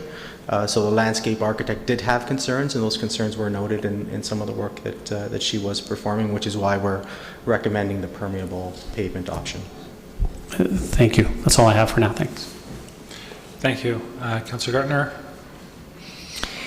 Thank you. Is there, it doesn't show a projection of the eaves at this moment. Is that going to happen? No, there was, the plans do not show a projection of the eaves. There is an eaves trough that runs the perimeter of the building and collects the water, drains it away from the building. But the design is of a simple gable without any east projections. Is that true to the original form? I think it's pretty. From the photographs we have, it's what we've seen. I believe it's what we've seen on all the photographs. Yes, through you, Mr. Chair. From what I understand it, the photos outside will demonstrate the what's being proposed. There's a small overhang sort of between the wood and the roof, as I understand it, but it's not very much. It's not what you would expect with a typical sort of overhang on a building, and it is consistent with what was built originally. But part of the intention of that design is to not expose the east troughs, which are currently exposed, to have them tucked in the elevations. So the east troughs are hidden from view, and those we believe are one of the changes to the building that have taken it from its original, including the east troughs and the aluminum vertical siding. Thank you. I'm looking at your, what was on the slide as well, the picture of the building looking from the west elevation, so from Larmont, and it just looks so modern to me. Is that, I mean, it can't look modern because it's an old building, so am I just reading this incorrectly? No, it's an old shape. It's a simple gable shape, and it has the old material on it, but it does look new.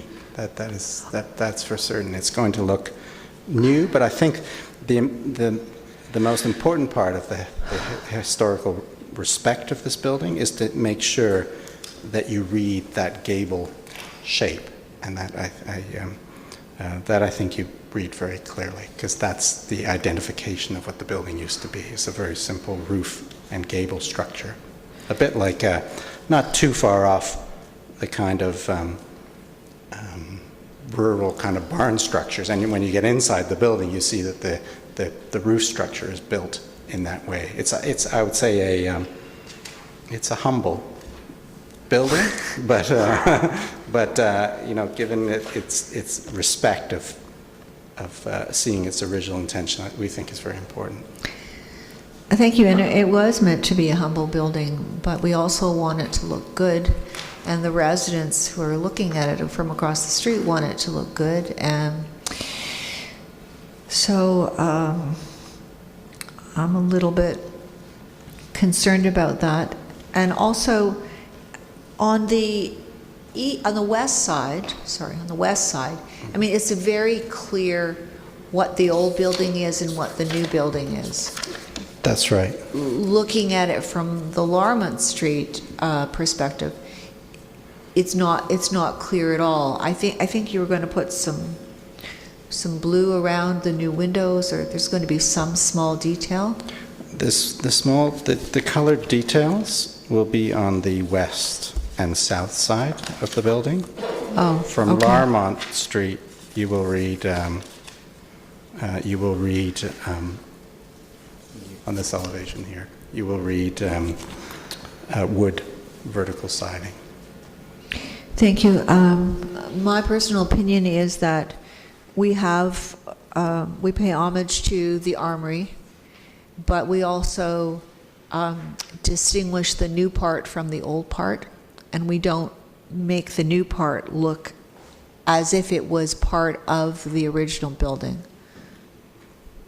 New on the new part, the windows are different. You'll see that as on the Larmont elevation, as you get into the new building, the windows in this case, their doors with windows above them are vertical, as opposed to the traditional horizontal windows which exist and always existed in the old part of the building. Also, the roof is flat on the new building, as opposed to the pitch on the old building. So, I want to say something. Yeah, through you, Mr. Chair. I also want to note that on the looking west elevation, sort of the main entrance of the building, you do see the continuation of the wood finish on the front of the building along that flat roof. But as you move around the building, you start to see the introduction of new materials, particularly glazing and some new metal finishings underneath that overhang. And as you move towards the rear of the building, you start to see predominant glazing in the new addition from the teaching kitchen looking out. So in terms of distinguishing the old from the new, on 2 of those 3 elevations, it's very clear in terms of the distinguishing the old from the new, but on the main entrance elevation, we thought it was important to continue that material through the new addition, just for continuity purposes. Thank you, and it's certainly something that I'll think about, but I at the moment feel that to be true to the original armory, it needs to be clear which part of this building was the original armory and which is the new addition. But that's my personal opinion, and I'll think on it over the next week. Mayor Daw, Councillor Thompson, and Councillor Abel. Thank you, Mr. Chair. First of all, thank you for the presentation and thank you for the animation. I do appreciate it. It really helps to bring it to life. And I want to congratulate you on making the call on what the roof probably looked like, because that is spot on. That's exactly what you had guessed at, I guess, or predicted. I guess that's a much better way to phrase that. So I'm quite comfortable with the design that you've come up with, because obviously you're very comfortable with those buildings, with the age of that building, and quite frankly, I think that the design is spectacular. So thank you very much. Councillor Thompson. Thank you. Just briefly, appreciate the presentation. Would you have any particular slides or visual pictures of what it would look like with those alternatives, for the copper roof or anything like that? I'm a little bit visual. Just thought I would see if you have a slide on that. I don't have those prepared. It's fine. Thanks. Councillor Abel. Thank you very much. With accessibility, because you came before us with accessibility, I just wanted to be sure. In the drawings, you show within the common community area, going in, doors before you get to the hallway, or to get into the hallway. Is that going to be accessible doors, push button so it opens automatically? Yes, the main entrance will have push button. And then each washroom door will? Each washroom will have push so button. So that'll be, okay, that's the 3. I should clarify that, not each washroom, because there's a special universal washroom in this project. The 2 other washrooms are non-accessible. So we've divided accessible from non-accessible in that case. Okay, so the universal will be the accessible washroom? Yes, yes. Okay, and it will have the standard accessible button to open the door? Yeah. And then getting into that hallway where it says event storage and men's washroom, there's a door there? Yes. That will also be the button to go in? Okay. That's right. Yeah. And now I'm asking on the outside, because you highlighted when we were looking west, the 2 doors at the north end would be entrances into the washrooms. That's right. If it was closed for any other reason. I mean, we already have washrooms, but by the splash pad, but in addition, we would have these available too. Are they going to be accessible? No, those ones are not. Because those are the two washrooms I was referring to that are non-accessible washrooms. So there would not be an accessible washroom available after hours? Because you'd have to be inside and it would be locked up? Only at the splash pad, which is... splash pad is accessible? It is accessible, yeah. Okay. I was just using... All right, and we appreciate that the ramp was there? Yeah. All right, so if you're the architect, so you know the dimensions, the original, the way the armory is now, is how many square feet? Yeah, I pulled out the numbers for you. Good, thank you. You knew I was going to ask. Yeah, I'm prepared. So we are renovating 8,200 square feet. we are adding 2,600 square feet. So total square footage is 10,800. And just to add to that, we've removed the sheds to this, what I'm calling sheds, the structure on this, currently on the south of the building. Yeah, I don't even know what those were. Were those oil cans or something? No, there was a one-story building attached on the south side of the building. So that's why these numbers, are larger. That the addition of 2,600 is larger because we had to subtract some of the building before we started to extend it. There's an abutment of a concrete shell on the outside. Is that what you're referring to? No, that's going as well. Okay. But on the south side of the building, there is a one-story structure. Oh, is that what the canteen is right now, or was? Yes, that's right, correct. All right, so we started with 82, we're adding 26 for a total of 10,800? That's correct. And how big is that community event space? So how do you, well, I guess, are you speaking to the event space in the center? Yes. Okay, so do you have that? Yeah, that would be, well, that's a number I didn't calculate. That's 60 feet across, and it is 45 feet wide. Yeah. 2,700? About, approximately, yeah. Just under 3,000. Yeah, about 3,000. And then, but bear in mind that adjacent to that space is the reception and the meeting room, which has a series of sliding doors on it that allow it to be completely open to the event space. Through you, Mr. Chair. It's also difficult to answer that question directly because there's significant support functions that are housed elsewhere in the building that event space requires in order to operate. Things like the bathrooms, some of the kitchen facilities. There's ancillary space that's not included in that 2,700 square feet, but that 2,700 square feet could not exist without that ancillary space, if that helps. Well, if we didn't add the 2,600 and accommodated our Niagara College, we wouldn't have any space. But the fact is that we're adding 2,600, we create 2,700 in the middle. And I appreciate that there's mechanical and that there's washrooms that have to go into any space. Yeah. Thank you. Or the other area is that area that's solely the kitchen is 1,800 square feet, if that helps. So the teaching kitchen specifically. Is there storage? Your refrigerators included in that? Not the walk-in coolers. No. So that's got to be added on as part of the operation of the college, right? You need space to store and refrigerate. Yeah. Councilor Maracus? Thank you, Mr. Chair, through you.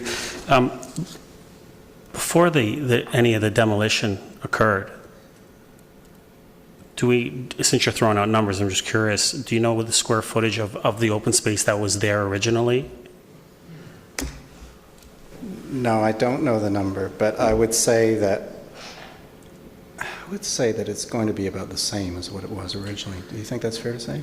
I mean, because the original building had a lot of ancillary usage rooms, and so I would say that you're roughly probably looking about the 2,700 square feet that was available. Bathrooms here, and then you had it did sort of a different configuration, but roughly around the same. It's hard to say exactly, but I mean, I think you could sort of eyeball it as similar, but I wouldn't want to give you a definitive yes without doing the proper. But similar in size. But one thing that we have done, I didn't get a chance to mention in the presentation, is that above the washrooms and the classroom, we have not taken the walls up to the ceiling, or in this case, the roof, so that when you're in the event space, you see all of the bays, the original bays of the building from beginning to end. Thank you. So all in favor of receiving the presentation? Any opposed? That's carried. We'll move on to the meat of the item. There are 5 recommendations. Those will show up shortly. Would somebody like to move those to get us started? Mayor Daw, is there a seconder for that? Councillor Marakis, comments or questions on this?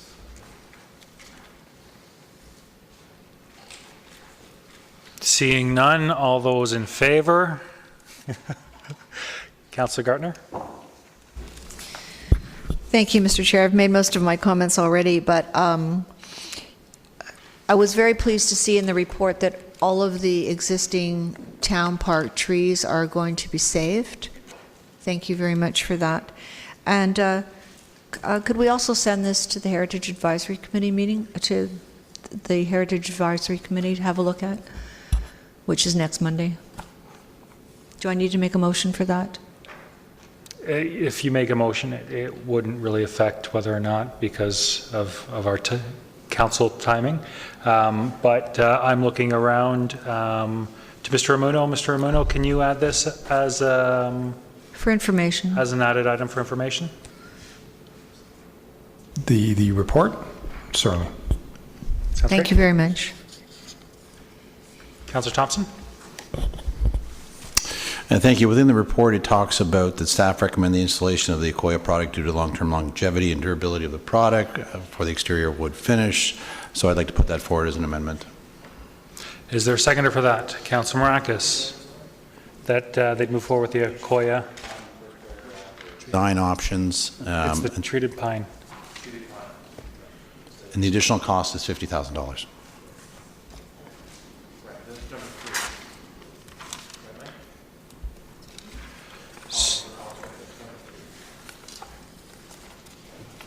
I was just going off the page. Yeah. Yes.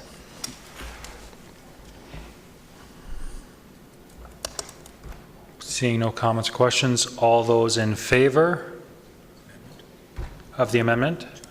Councillor Abel, I'm going to ask that people, if you'd like to speak on a motion, please do it when the motion appears. You know, I would like to run this meeting as efficiently as possible, so please don't have me calling for questions if nobody's speaking and then pushing the button. Councillor Abel. Thank you, Mr. Chair. Of course, I'm not in favor of this, and I think we're subjecting the taxpayers to an excessive amount of the subsidy. It's supposed to be a community benefit. To the motion? To the motion. I'm not in favor of it, and I'm explaining why. Oh, the referral to add on? I'm not in favor of adding on as well. I'll speak to the motion when it's amended. Perfect. Councillor Gartner? I'm in favor. I think it's a wise use of money. Seeing no other comments or questions on this, all those in favor? Any opposed? That carries. Councillor Thompson, you still have the floor if you want it. No?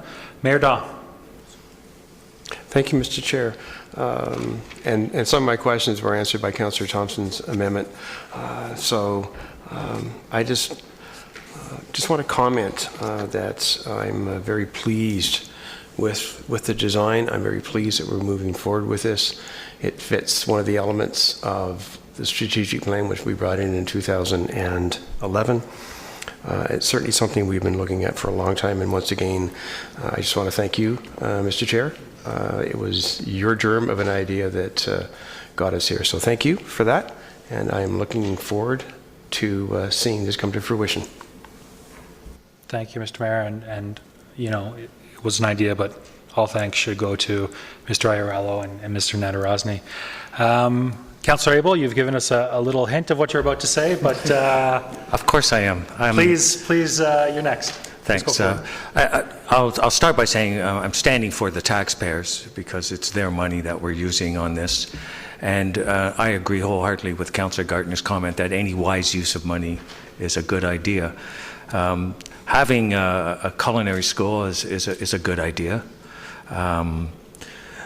But I think we're subjecting the taxpayers to an excessive amount of the subsidy. We're paying the full shot.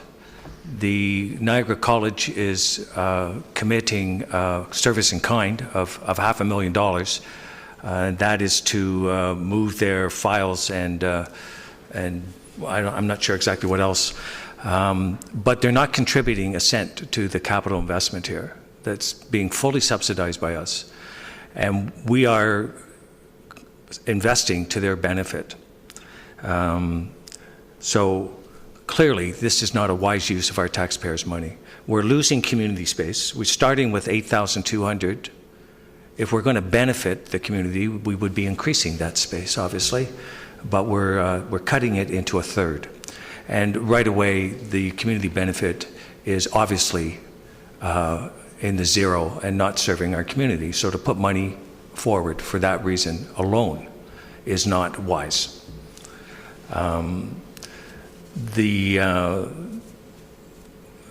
I know everyone wants to give Councillor Perry accolades for the great work he did on this and bringing this forward, but it could have been handled in a much better way. It could have been strategic. It could have been tendered out. And we didn't. We chose to do it in a closed session and bring it forward that way.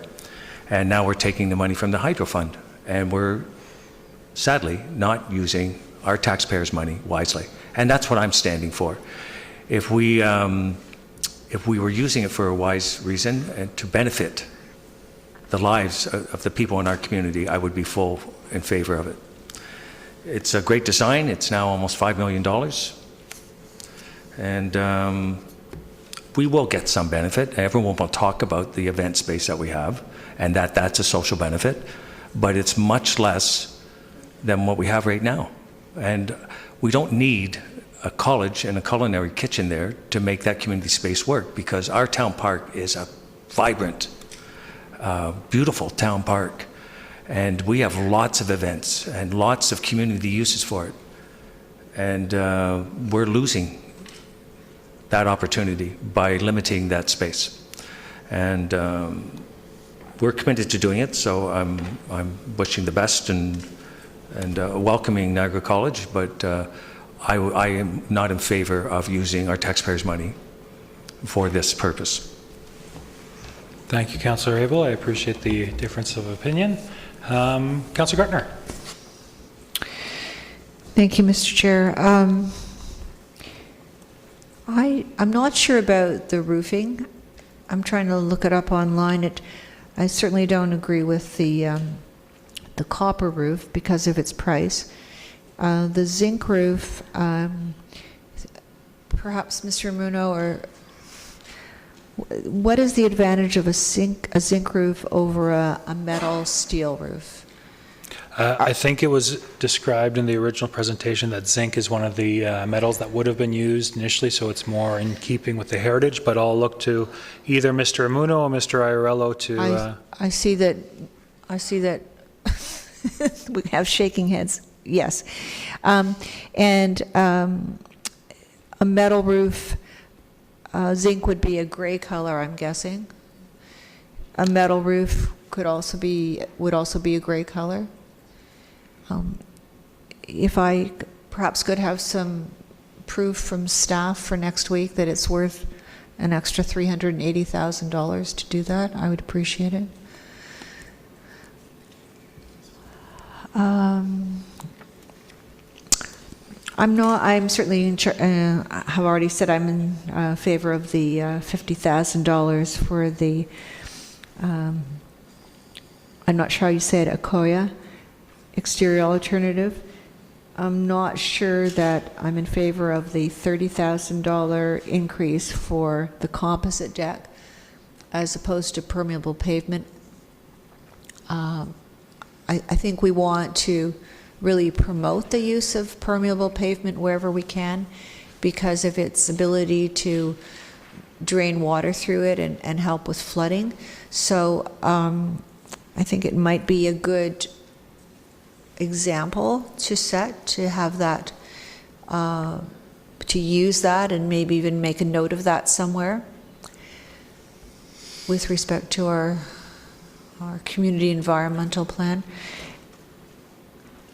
Mr. Minor, can you comment on what permeable pavement looks like? Is it a gray? I'm not going to say anything else. Can you tell me what permeable pavement would look like in this project? Through you, Mr. Chair. I mean, I think it could come in a combination of different sort of materials and colors. I'm not sure if we had sourced a particular, it's out there. Maybe Anthony can grab the display board, because there was a sample of what a permeable paver style that was being proposed as part of the... Thank you. And I haven't been very forceful about this, but I mean, we are trying to set an example for the community, and if we want them to use permeable pavement, I personally think we should be using it ourselves. Oh, thank you. And the other example that we have of the composite exterior deck, was that the multicolored samples? No, it was the No. smaller wooden sample. Ah. Okay, I'm definitely in favor of permeable pavement. Thank you. So the comment was when the presentation was made that might be more appropriate for a deck to have a wood. I'm sorry, you can't respond because perhaps we can speak after, but I didn't realize permeable pavement was so interesting. Passing it along. I think that's all I have to say. Thank you. Councilor Maracus? Thank you, Mr. Chair. I just quickly wanted to start off with some of the roofing aspects, because I do think that we need to pick one of the two options that they're providing us and not just go with the regular metal fabricated roof. The benefits of a zinc roofing, I'll just give you a couple. Zinc roofing is self-healing, which means that if it's scratched, it will, in essence, just kind of fix itself. One of the disadvantages, though, and I'm not sure how they're going to develop the roofing, is that condensation can get trapped underneath it, and it can corrode. Now, I'm not sure, because I've heard, I did talk to Mr. Irula before, and he mentioned that there is going to be a vapor barrier between the actual thing, and we're going to have some insulation to help with that, and so that might change the fact that corrosion could occur, but that's still one of those disadvantages. But the other benefit as well is that it lasts, it could last centuries. And so it's something that I think that we need to look at. Same thing goes with copper. I know there's an initial expense with copper, but copper can literally last thousands of years if installed properly. You might need to repair it if something does occur, but it's very easy. It just gets soldered, and it gets cut out and gets soldered, and it lasts. It resists mold and mildew. There's actually quite a few more benefits. The only disadvantage to the copper is the price. But I do think that we need to pick one of those options, and we need to look at it, because what we want is, we want this to last well beyond any of us being here. We want this building to be there forever, and so I think that we need to make sure that we put in the products that allow it to be there forever. It's a historic building. We don't want to see high maintenance costs, and so I think that we need to look at that. And I'm not sure which one. I'd like to hear from my colleagues. But when we talk about the renovation of the Armory, I hear around the table, not from many, but I guess from one, that we're subsidizing and we're paying for this. But at the end of the day, we're going to have to pay to renovate this building regardless of who's in there, whether it's a user group or whether it's community partners or who is it. We're going to have to pay this bill to renovate it. And that's the idea, is that we're going to renovate it. I remember actually being with Councillor Abel at the beginning of this term, and we walked through there, and we said that we would love to see doors that fold open and open to the park. We'd love to see a kitchen in there, fully equipped kitchen, washrooms, everything. And when I look at this drawing, it's exactly what the two of us had discussions about, what we both like to see there. So we're building what we had a vision to build there. The only difference is we've decided that we're going to lease it to someone and bring them in. And someone that, while it might be some subsidies at the beginning, they're paying a pretty hefty bill. And I don't think there's any user group out there that's willing to pay that bill right now. And so when we look long-term and we look at that vision of having a world-class post-secondary educational come into our town, well, how can we say no at that? Like this helps with with everything within our downtown core, helps with the revitalization. There's economic benefits that there's just too many to mention. There's many spin-offs that will help our businesses grow.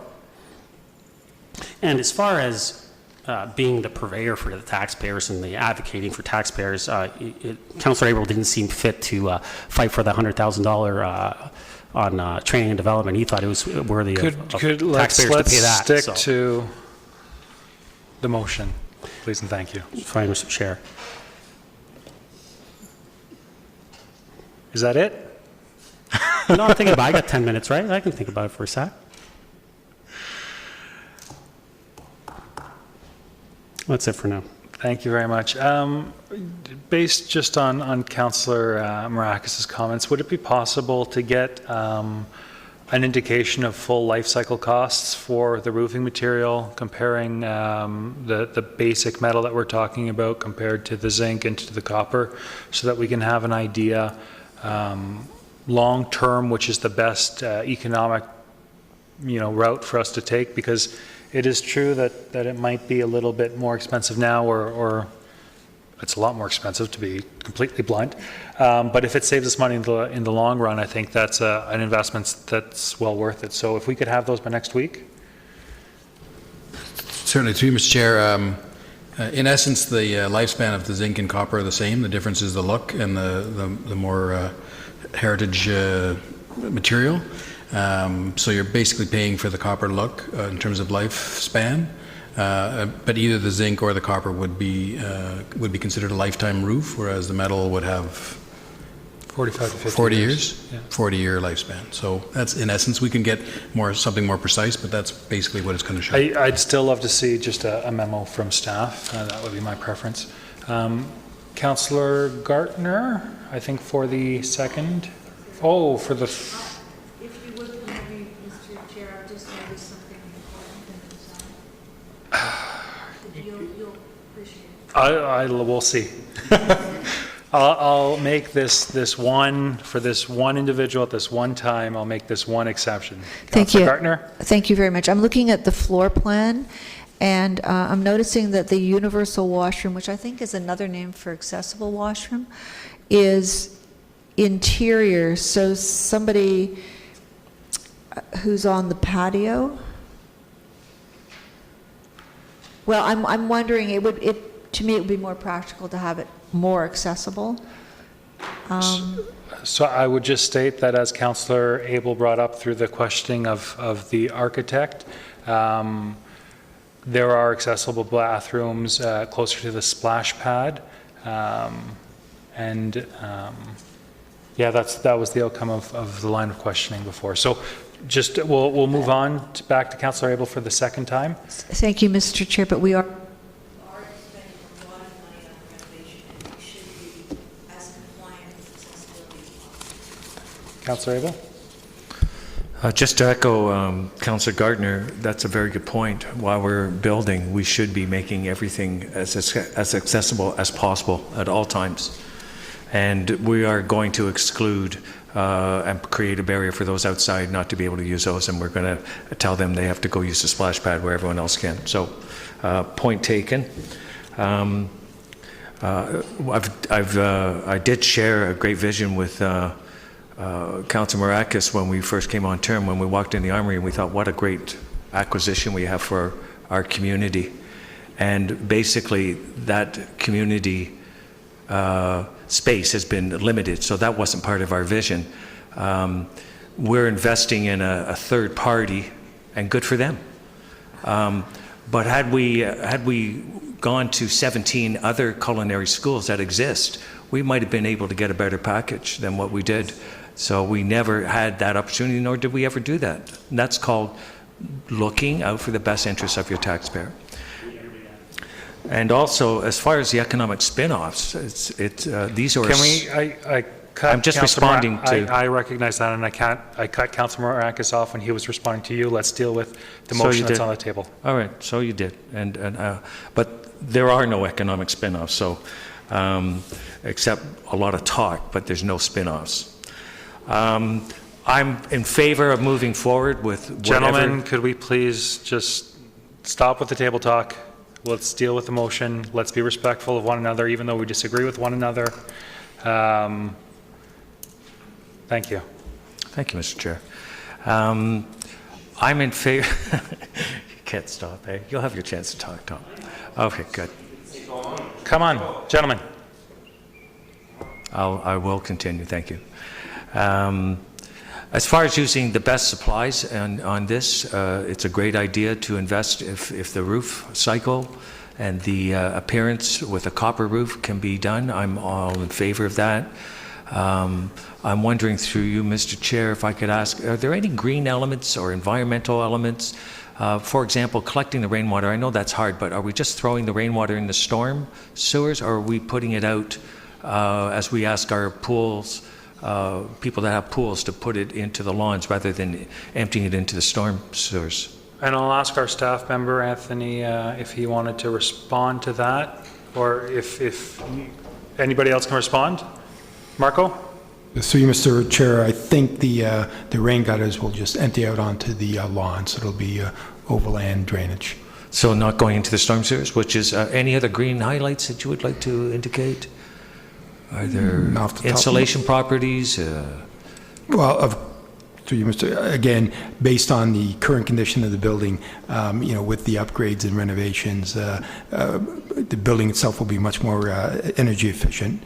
New windows, and appliances, mechanical, and insulation. So greatly improved from an energy standpoint. But no green energy. There's no windmill solar panels or anything along those lines. No. Would be kind of cool if we could get environmental, but it might be past that stage at this time. I think we could save money by not putting an addition on, but that is not going to be considered.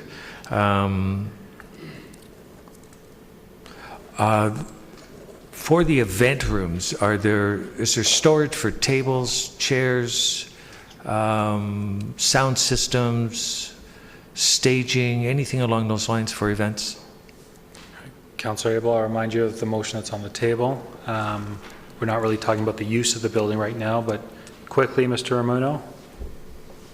Again, through you, Mr. Chair, there is some storage space within the building for storage of items and chairs and tables, etc. Thank you, and through you, Mr. Chair, Mr. Nadarosny, our CAO, commented at the May 22nd that Niagara College was still actively doing program development for the Niagara College. Is that still the case? To you, Mr. Chair, that's correct.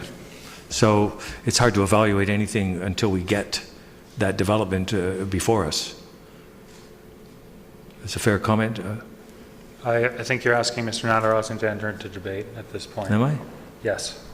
Okay.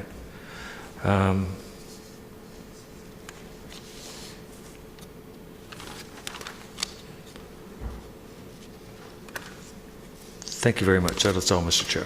Thank you. Councillor Maracas, you're going to be speaking to the motion? Yeah. Thank you, Mr. Chair. Speaking to the motion, I think it's great that we're going to be including the 1% contribution into the town's public art reserve fund. I know that there's been some talk in previous developments that it's been missed, or maybe we kind of skipped over that. So it's great to see that we're doing that, and I think it's great that that we move forward with this, and it's going to help with the economic benefits to our community as the Canadian universities and colleges generate, for every dollar, generate $1.336 to the community that they're in. So I think it's a great opportunity for our community, and everyone I've met in this town has been excited about this and about moving forward, and I think that we're all excited, and I think we can't wait to see this move forward and develop for our community. Thank you very much. Mayor Daw and then Councillor Thompson. Thank you, Mr. Chair. Well, quite obviously not everyone's excited. Most people. Mr. Chair, I don't think it's appropriate to leave the impression that this is taxpayer funded. This is coming from the Hydro Reserve. The Hydro Reserve was garnered by selling a significant town asset, Aurora Hydro, to PowerStream. And I've always been of the opinion that the money from the Hydro Fund should be invested back into something that returns a substantial asset to the town of Aurora, because we all benefit from that. I firmly believe that this is one of those projects. And I believe that the benefits are fabulous. The benefits are perhaps not clearly defined at this point. I think they will show up. I would have been very happy to have an economic analysis to do a baseline. I believe Brantford did that when Laurier came in. So I think, Mr. Chair, I'm firmly in favor of this. I'd be happy to see the information on roofs. How do you say that? Roofs. When it comes back next week. I'm not sure that I'm entirely in favor of spending that money, but I certainly do agree with the addition of the amendment that Councillor Thompson brought forward. So it's fabulous, and I'm really looking forward to seeing this come to fruition. Councillor Thompson. Thank you. I'm certainly supportive of the motion before us, and as it states in Clause 3, I do agree that this armory project is in the best interest of the town. It's been debated numerous times. We've all stated our position and why we feel it's in the best interest of the town. I do have a question through you to Mr. Nadarozny. It talks about shared project management fees. Obviously, we learned a lot from the last couple of capital projects we did. It says here that there's going to be an internal resource hired to assist with this. And the next project we have, the fire station. Are we incorporating other recommendations coming out of that review process to ensure that this project gets delivered the way we're going to want it to be? Mr. Nadarozny? Through you, Mr. Chair, absolutely. We'll be taking those considerations into recommendations into consideration for the couple of big projects we have before us. So we'll be. Of course, we're not fully in the project management mode that report contemplates, but we are also working in parallel to have that process in place, and we expect to have resources on hand to oversee the actual project management aspects of this project and the fire hall one as well. Thank you. And you know, with the GOC, we had regular reports come to council that came out of the subcommittee that we set up to monitor it. Unfortunately, you know, that subcommittee really didn't see the issues that had materialized. So will we see interim reports on an ongoing basis with this one to ensure that everything's being captured and nothing's being missed? Through you, Mr. Chair, absolutely. Great, thank you. We all know the job previously didn't work out with the subcommittee. Thank you. All those in favor? Any opposed? That carries. We'll move on to item number 2.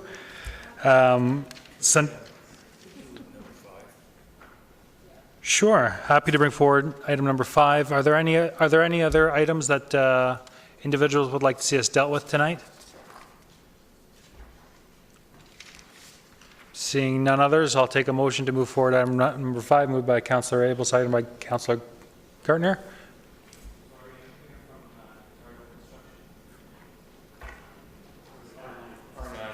Perfect. So we'll move those 2 items forward. Is that okay with mover and seconder? We'll start with 5, then number 9. Comments or questions on that? Seeing none. All those in favor? Any opposed? That's carried. Item number 5.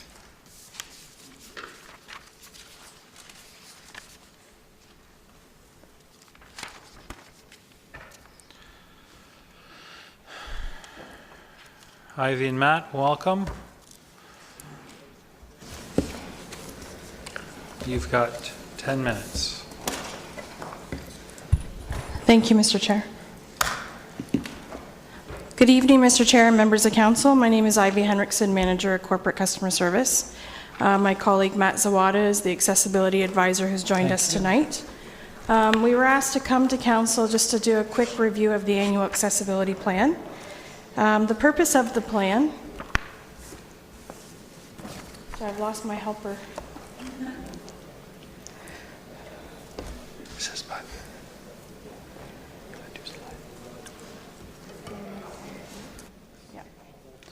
So the purpose of the plan is to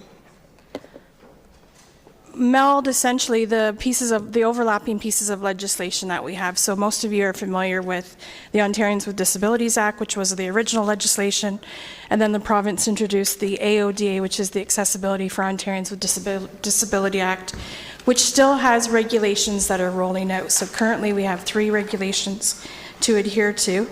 Eventually, the province keeps communicating and advising that they will eventually repeal the ODA, but the ODA has not been repealed, so we still have compliance matters that we have to outline as a corporation. To better accommodate both of these acts, as of 2017, we have merged them, and the annual plan is now contained within our multi-year plan. And the multi-year plan contains several place markers of what may be occurring coming down the pipe of what will require for compliance.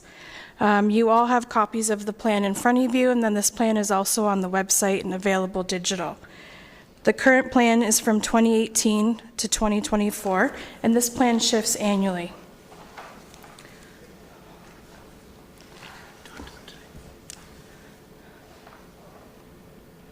Thank you. So because there's 2 pieces of legislation, both of those legislations, there's legislated goals and there's non-legislated goals. So with the annual plan that you have in front of you, page 7 to 10 provides a pretty comprehensive overview of what's legislated versus what's non-legislated.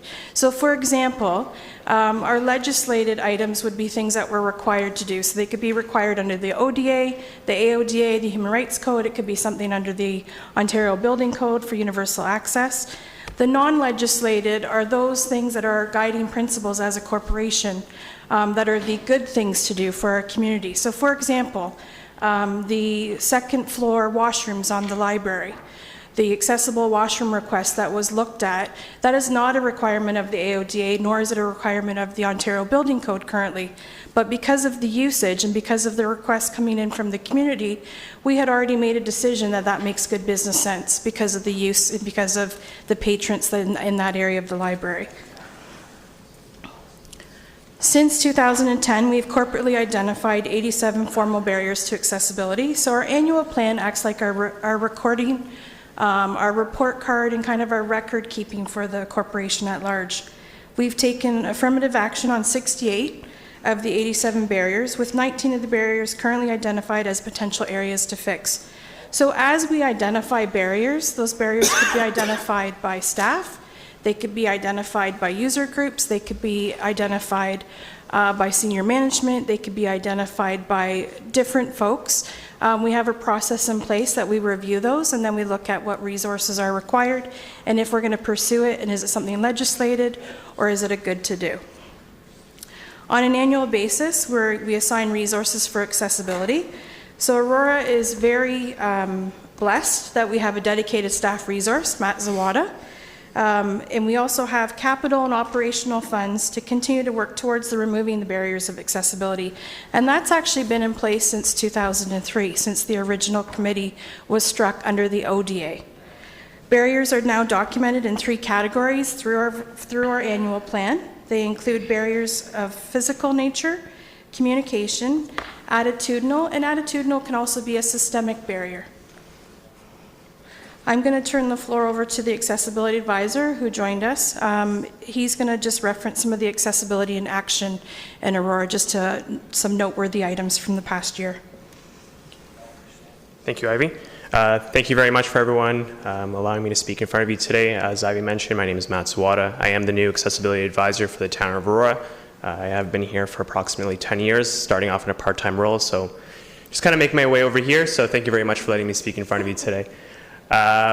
So like Ivy was mentioning, a little bit about what we've been doing over the last year or so. Over here you'll notice with the pictures that we have in front of ourselves, there is one over here in the top left corner. This is of the Stronach Aurora Recreation Complex, where we recently actually added in some sensory automatic doors.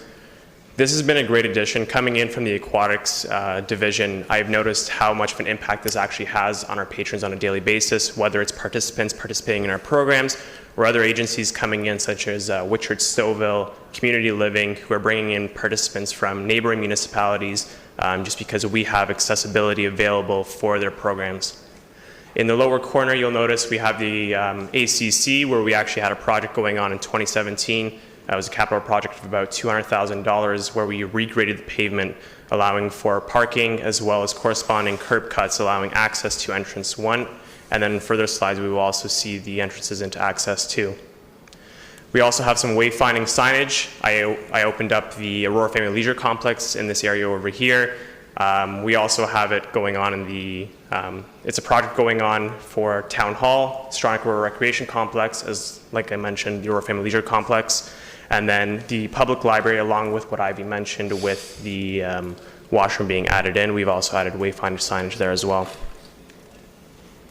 So in terms of accessibility success, we've collectively within our buildings, we have approximately 112 accessibility features. If you actually turn to page 18 to 22 within the guides that I've provided for you, you will notice within the numerous facilities that we have the actual features that are available.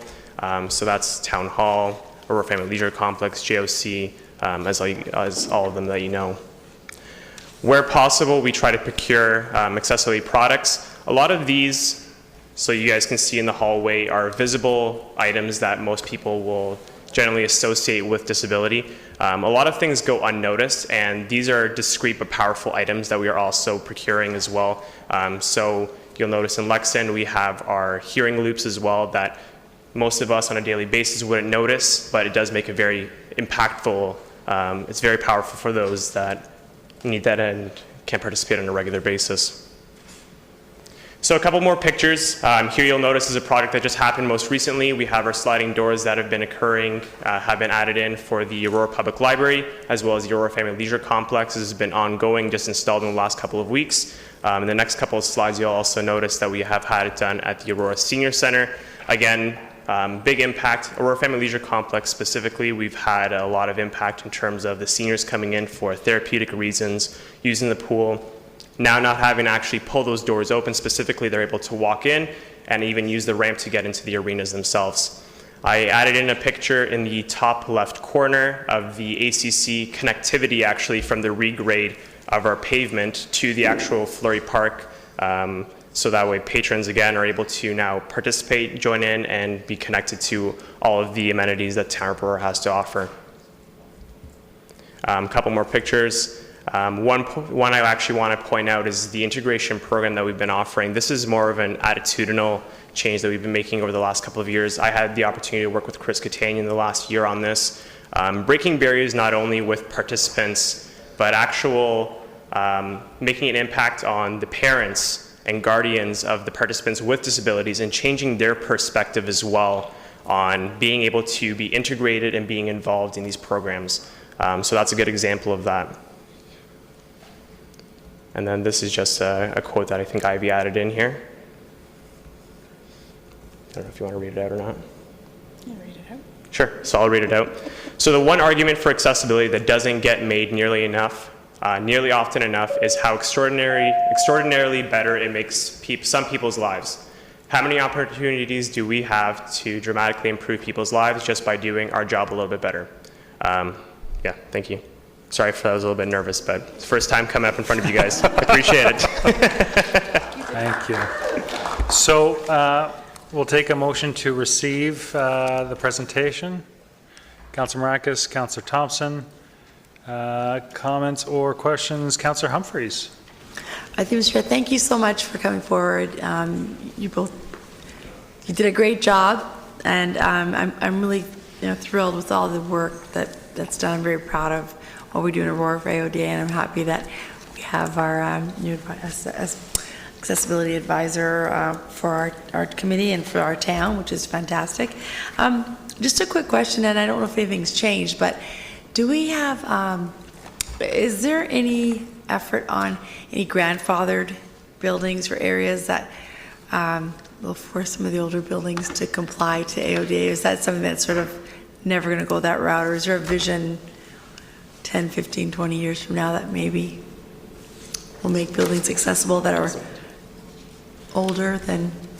It's my impression that it's done through the building code when they're applying for renovations, but Ms. Henderson? So the province has some built design standards that are pending. but they are likely going to align the Ontario Building Code, specifically the Universal Access section, with built environments. So we have been tracking that and actually watching that for the last 5 years. Good. So there will be some changes, but the Ontario Building Code, it's to my understanding that the Ontario Building Code will be the top legislation that we have to pay attention to until things change. Currently, there's already, I believe, some pieces in there for grandfathered buildings. It depends on the type of use. If it's an assembly building, there's so many factors and so many layers that we have to look at. So each individual is different, and that's why we have to have that disability lens. The accessibility advisor also looks at the site plans, so that's still a requirement under the ODA and under the actual Planning Act. So there's different overarching legislation that we're aware of. Great. Thank you so much. And just again, congratulations to you and the team and the committee for this great accessibility plan brought forward. So thank you. We've got Councillors Carton and Thompson and Abel. And I'm going to pronounce your name correctly tonight. It's Henriksen. Thank you. Thank you for all of the work that you've done. I mean, we won't even know how much work you've done on this, but I know your heart's in it. And welcome to Matt. Oh, I could say that right. Zawada? Close enough. Close enough, okay. How are we doing with the accessible picnic tables in the parks? Because if there's one way you want to make somebody feel uncomfortable is that they can't join a table. Yeah. So through the parks procurement process, that's actually something that continues to change. So depending on, products available and the placement of the tables, that's something that's already in there through our procurement bylaw. So we've had those discussions and we've added accessible picnic tables where possible. Thank you. So as we rotate items out of our inventory, we'll be rotating more accessible items in for replacement. Thank you. Something that I didn't see mentioned in here is about when there are rental agreements for people to rent out our rooms in any of our buildings. Is there something specific in there that talks with respect to accessibility? So it's actually through you, Mr. Chair. It's actually outlined in our Parks and Recreation Guide. So within the Parks and Recreation Guide, there's a facility page, and we use the accessibility symbols of what's accessible and what's not accessible. We have some buildings that are partially accessible. So for example, Victoria Hall, being an older building, it would have some challenges, but somebody with a certain type of mobility device may be able to access it with the minimal stairs and with support. So again, that's all outlined through the facilities page of the Recreation Guide. Thank you. And we work closely with the facilities booking staff if somebody has a specific need. That's why the annual plan, it has it outlined per building, what those accessibility features are. Thank you. Something I'd like to question on page 21, it says that there is fitness staff assistance at the Aurora Family Leisure Complex. My understanding is that fitness staff is not allowed to do very much to help people with accessibility issues.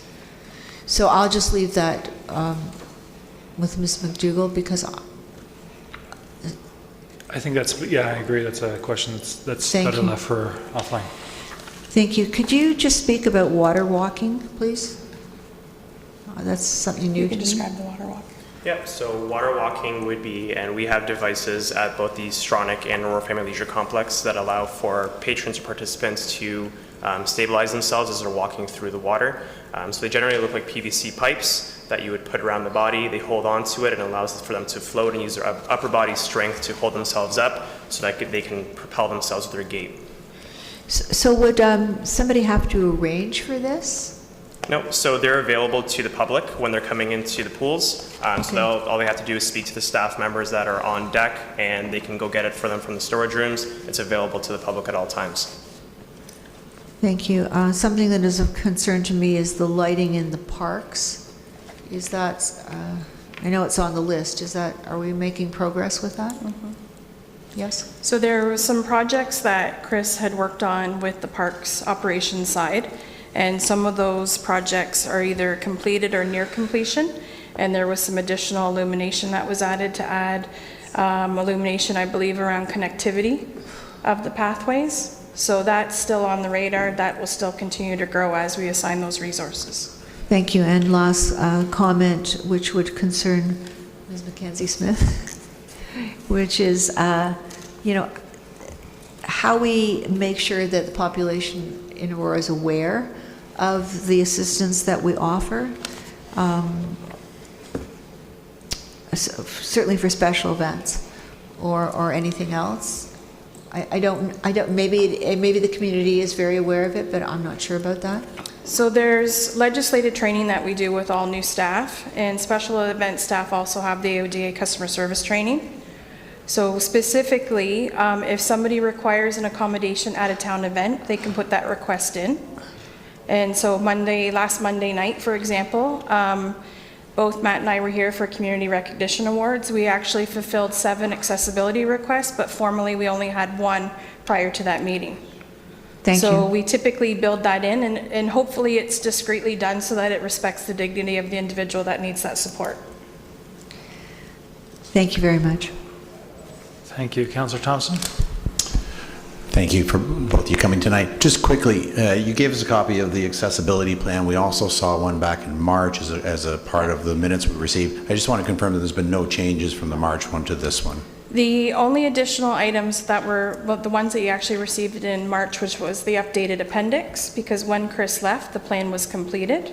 But as the committee continued to meet, this plan changes and evolves. It's a living document and it changes according to the needs that are identified. So there were items that were added for consideration for 2019 that are listed in the appendix. Okay, I'll take a look and compare the two. Thank you.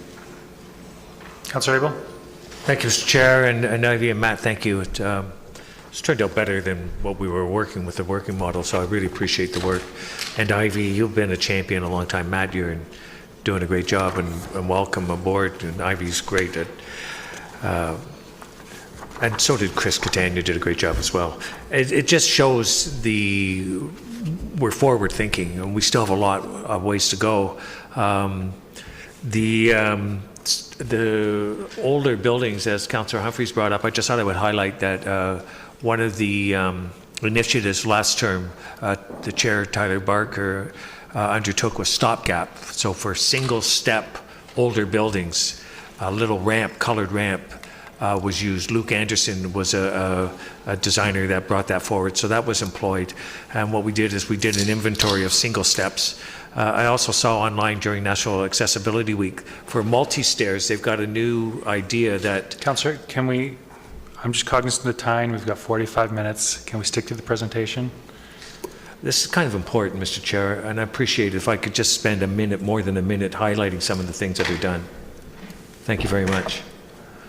Along with stairs that are more than one step, they have one that will fold down the steps and provide a lift, come up, and then it goes back into steps. So there are some great ideas coming forward that would accommodate grandfathering of the older buildings. And, was it the Trinity Hall you were mentioning? No. Building in the cultural precinct that we're having difficulty getting. Anyways, it's not a matter. Anyways, there's some great ideas coming forward. It's great that we've got it outlined, and I want to thank you very much for what you've done. Thank you. Thank you. Seeing no other comments, questions, all those in favor of receiving the presentation? Just speaking to the presentation, you'll have an opportunity to speak during the actual motion. All those in favor? Any opposed? That's carried. We'll move on now to the recommendations contained under item number 5, that it be received and that the plan be approved. Looking for a mover and a seconder for those. Councillor Gartner, Councillor Humphreys. Councillor Gartner? Thank you, Mr. Chair. Something that's been mentioned certainly more than once at this table is a mobile universal washroom. I would have preferred to have asked staff, but I would like to say that fortunately none of us at this table have need of a mobile universal washroom, but I can imagine that it must be very difficult if you do need a washroom and there isn't one that's accessible. It could be a problem. What's the question? Well, the question is where are we in the process of being able to use that, to have one ourselves or to partner with other communities? Ms. Van Leeuwen, are you able to answer that, or should we call up our staff? Ivy?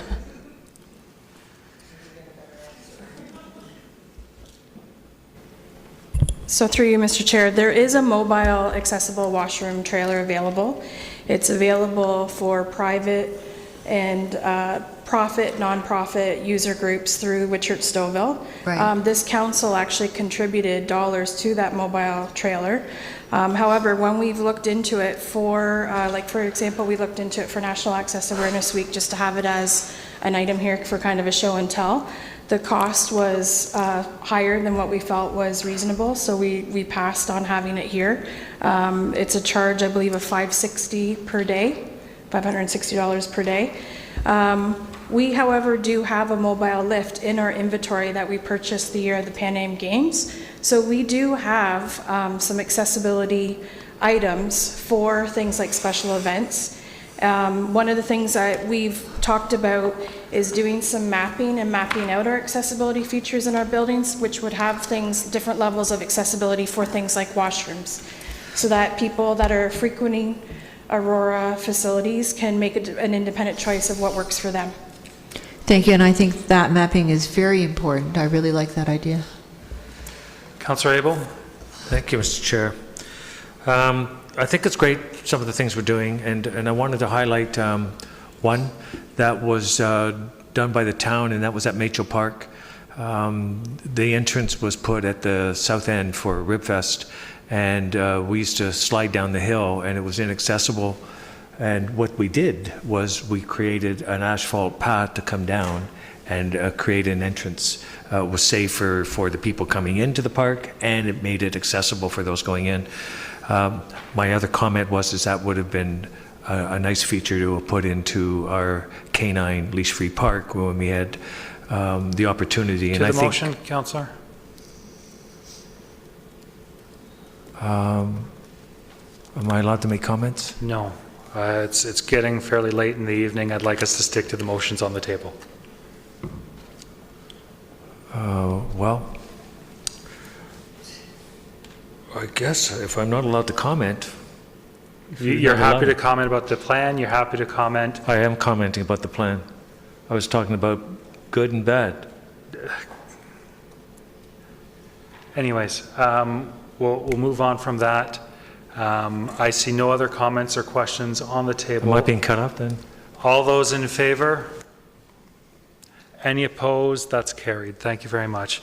We'll now move on to item number R9. And we'll give that a moment just to get pulled up. It has to do, I believe, with the Guitardo Construction, which is the hotel. Perfect. I'm looking for a mover and a seconder. Moved by Mayor Daw, seconded by Councillor Tom. Comments, questions, Councillor Gartner. Excuse me, was the button pushed with my name on it? Yes. Oh, I have no comments or questions. Okay, Councillor Abel. Thank you. How long do I get? So this is great, and I'm all in favor of moving forward with this motion. I did want to comment that the Accessibility Advisory Committee saw on 3 occasions, 2 for sure, our comments on size of the halls, reception area desk, beds and accessible rooms that were lifts, supporting lifts, and I wanted to compliment this development of coming back and accommodating and seeing everything that we did and brought back. It was a great exchange of ideas, and I think there must have been at least 6 to 8 items that we recommended that they came back and checked with us, and we were thrilled with their response. So I wish them all the best. Thank you. All those in favor? Any opposed? That's carried. We're moving back to item number R2. Looking for a mover and seconder. I believe it's Moved by Councillor Maracas, seconded by Councillor Thompson. Seeing no speakers, all those in favor? Anyone opposed? Again, I'll reiterate my points from before. I'm going to ask that when we move a little bit quicker on this. Councillor Abel. Thank you, Mr. Chair. A fair warning is when I'm going to move, and is there anyone who would like to comment? And so this is an excellent example of money that we spend and that improves the quality of lives for our residents. This is a safety and it's a great support long-term, and I'm really pleased to see this coming forward. Thank you. Councillor Gartner. Thank you, Mr. Chair. When we were showing the design of this building, I made a comment that there was a lot of use of glass, and that would be very energy inefficient. So through you to whoever was that comment, and the architect said that he hadn't thought of that.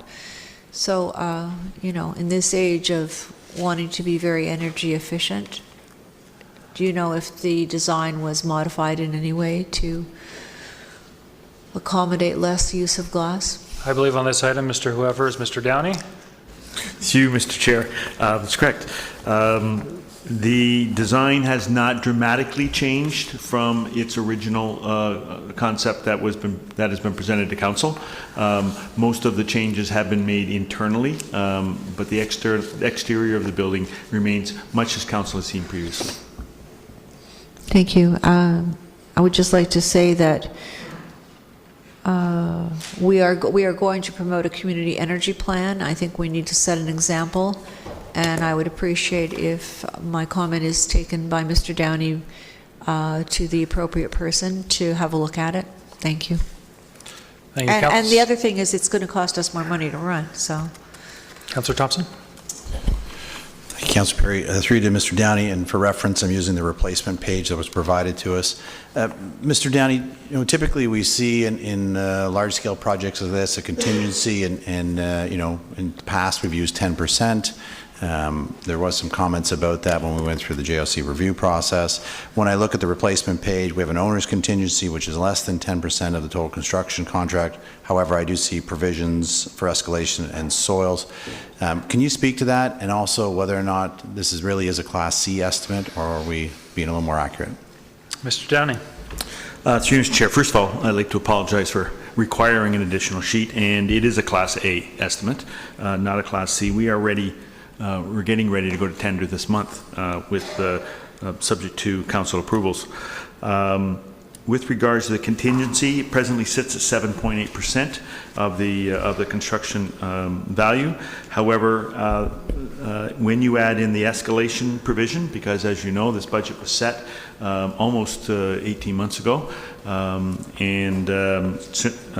since that time we've had experienced some escalation. So if you add the 270 to the 710 contingency, you now sit at a 10.8% contingency.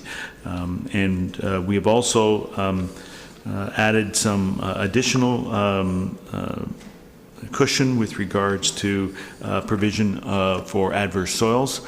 Because as you know, we are concerned with soils whenever we start in some new construction, so we want to make sure that there's something within the budget. So we are comfortable that even though it says owner's contingency of 7.8, when you add that escalation provision, we are beyond the 10%.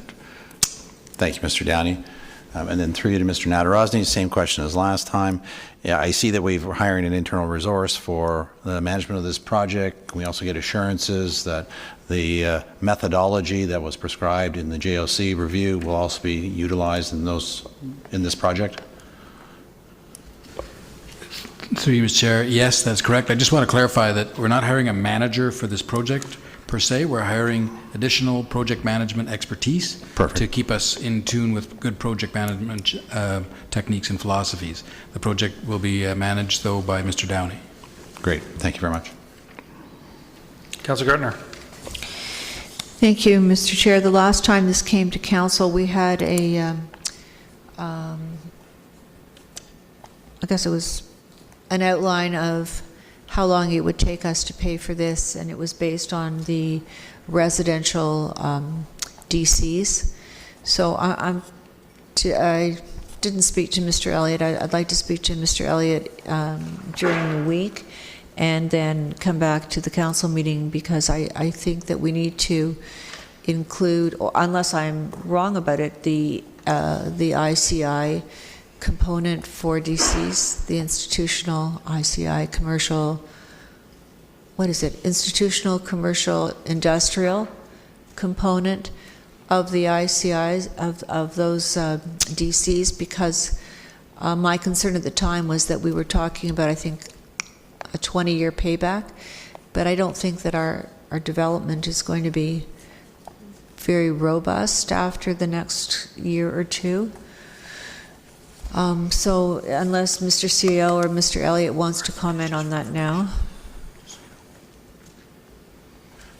Sorry, were you My concern is that it's going to take us a long time to pay this back based on the estimate of the DCs over many years, and I'm not sure that that's viable, and also the ICI component. Mr. Elliott?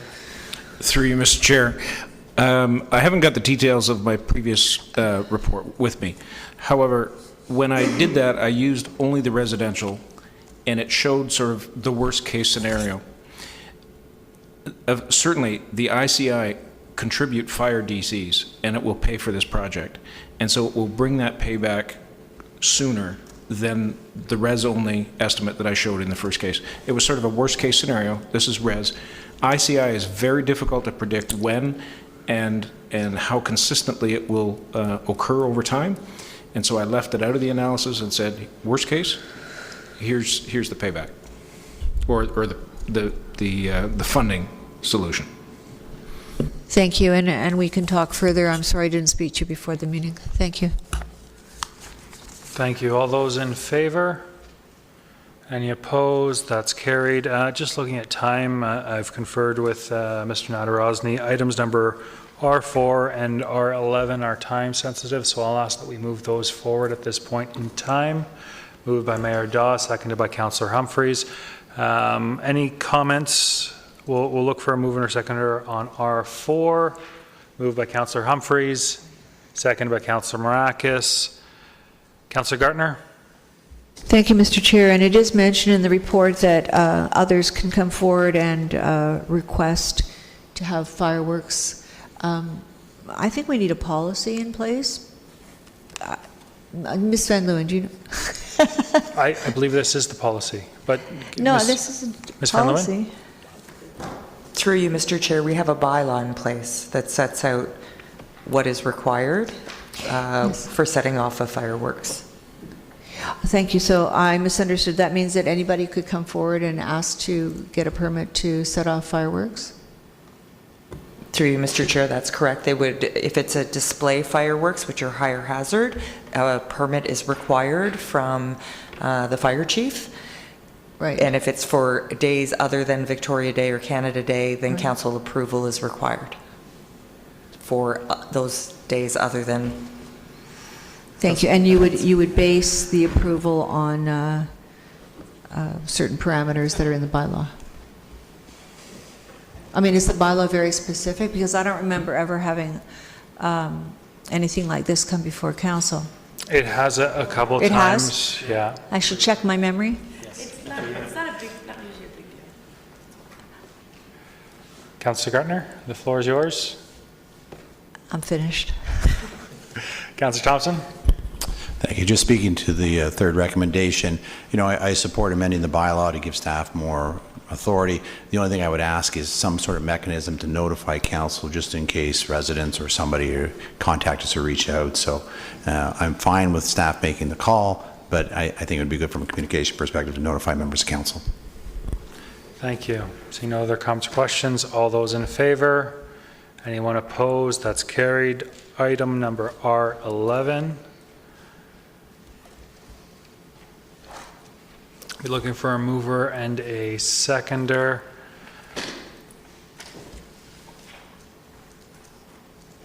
Moved by Mayor Dahl. Is there a seconder? Even just for Councillor Thompson, thank you very much. Who would like to speak on this motion? Seeing none. Councillor Thompson. I seconded for discussion, but, you know, I do have some concerns. I've asked for some additional information from staff. They did provide it to me just before the meeting. I haven't had a chance to take a look at it. One of the concerns I have, and I've expressed with staff, is the length of the renewal lease being 12 years. And so, I'd like to take some time between now and next week just to have further discussions with staff before really weighing into this one. But I have a few concerns that I'd like to get addressed with staff. So, I'm okay for supporting it for discussion, but I'll be in a better position to speak to whether I support it next week. Thank you. Councillor Gardner. Thank you, Mr. Chair. I have been opposed to this. This is not a good lease for the taxpayers, and I am opposed to it. I'll discuss it more next week. Thank you. Councillor Abel. Thank you, Mr. Chair. Through you, is there an alternative to assume the dome ourselves? Thank you. Through you, Mr. Chair, to Councillor Abel. There is obviously an opportunity for the town to consider going down that route. The risk is the timing right now. We have the risk of not being up and running for operational for this coming winter season. Some major decisions would have to come into play with council to make a decision to make that type of an investment to be ready and in time. As it's noted in the report, it's quite a significant turnaround time to place the order, then to have it constructed in time for an October 1st start.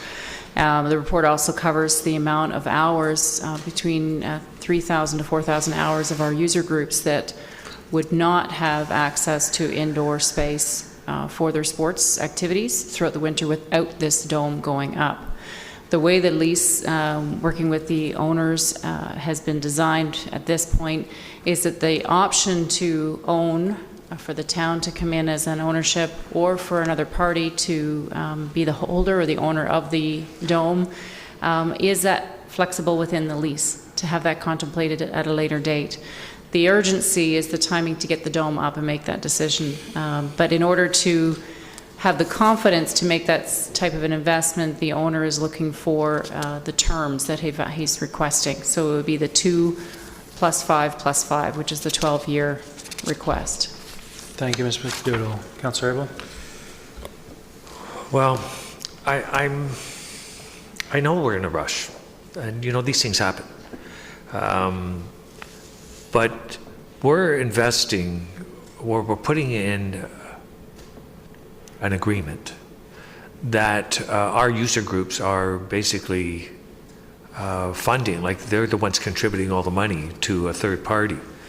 And I'm wondering if, now that the collapse is there, that we might be able to evaluate the pros and cons of assuming it or leasing it. And I'd like to understand what those financial differences are. And if it's a possibility, then I would go with the best deal. So that's where my thought is coming from. And it's kind of, I know it's kind of last minute. I'm on board with some of the others. I'd like to be able to discuss with you some of those options. So would you be able to provide me for discussion those options financially? So just on a... Not at the moment. You're talking about throughout the week? Mr. Chair, if I could complete my sentence. Thank you very much. I'm asking a question. Thank you. Is it possible if I contact you offline that you'd be able to provide me some of the financial differences, and one is ownership and one is a lease? Through you, Mr. Chair, certainly through some analysis, high level, we may be able to come up with some costing. There certainly is a staffing and operating model that would need to be analyzed if the town were to take over that ownership and what it would cost and entail. And I don't know if I could pull that together quick enough for next week's council meeting. Therefore, I can give you a high level based on what the owner is, as was put in the report, the cost of acquiring a bubble, but then from an operations perspective, I just don't know if I can have that in confidence to give you the information next week. I understand, Mr. Chair, if I may, I understand that operating a dome takes some expertise, and you have to also be available at all times because, it could be Christmas time and and their alarm's going off. So are there other municipalities that do operate domes? And that might be part of our conversation. That's all. You don't have to answer that, but. Thank you. I sort of get the sense, especially from Councillor Thompson's comments and my sentiments, that, you know, a yes right now isn't necessarily a yes next week. There's a lot more information to digest. So I'll call the question on this one. All those in favor? Can I see some hands just a little bit? Thank you very much. And those opposed? And this carries. Thank you very much. We'll go back to item number R3, which is for information only. Moved by Councillor Tom, seconded by Councillor Humphreys. Comments or questions on this information report? Councillor Gartner. Thank you. I just wanted to have a couple of monetary figures. Page 3, third bullet down.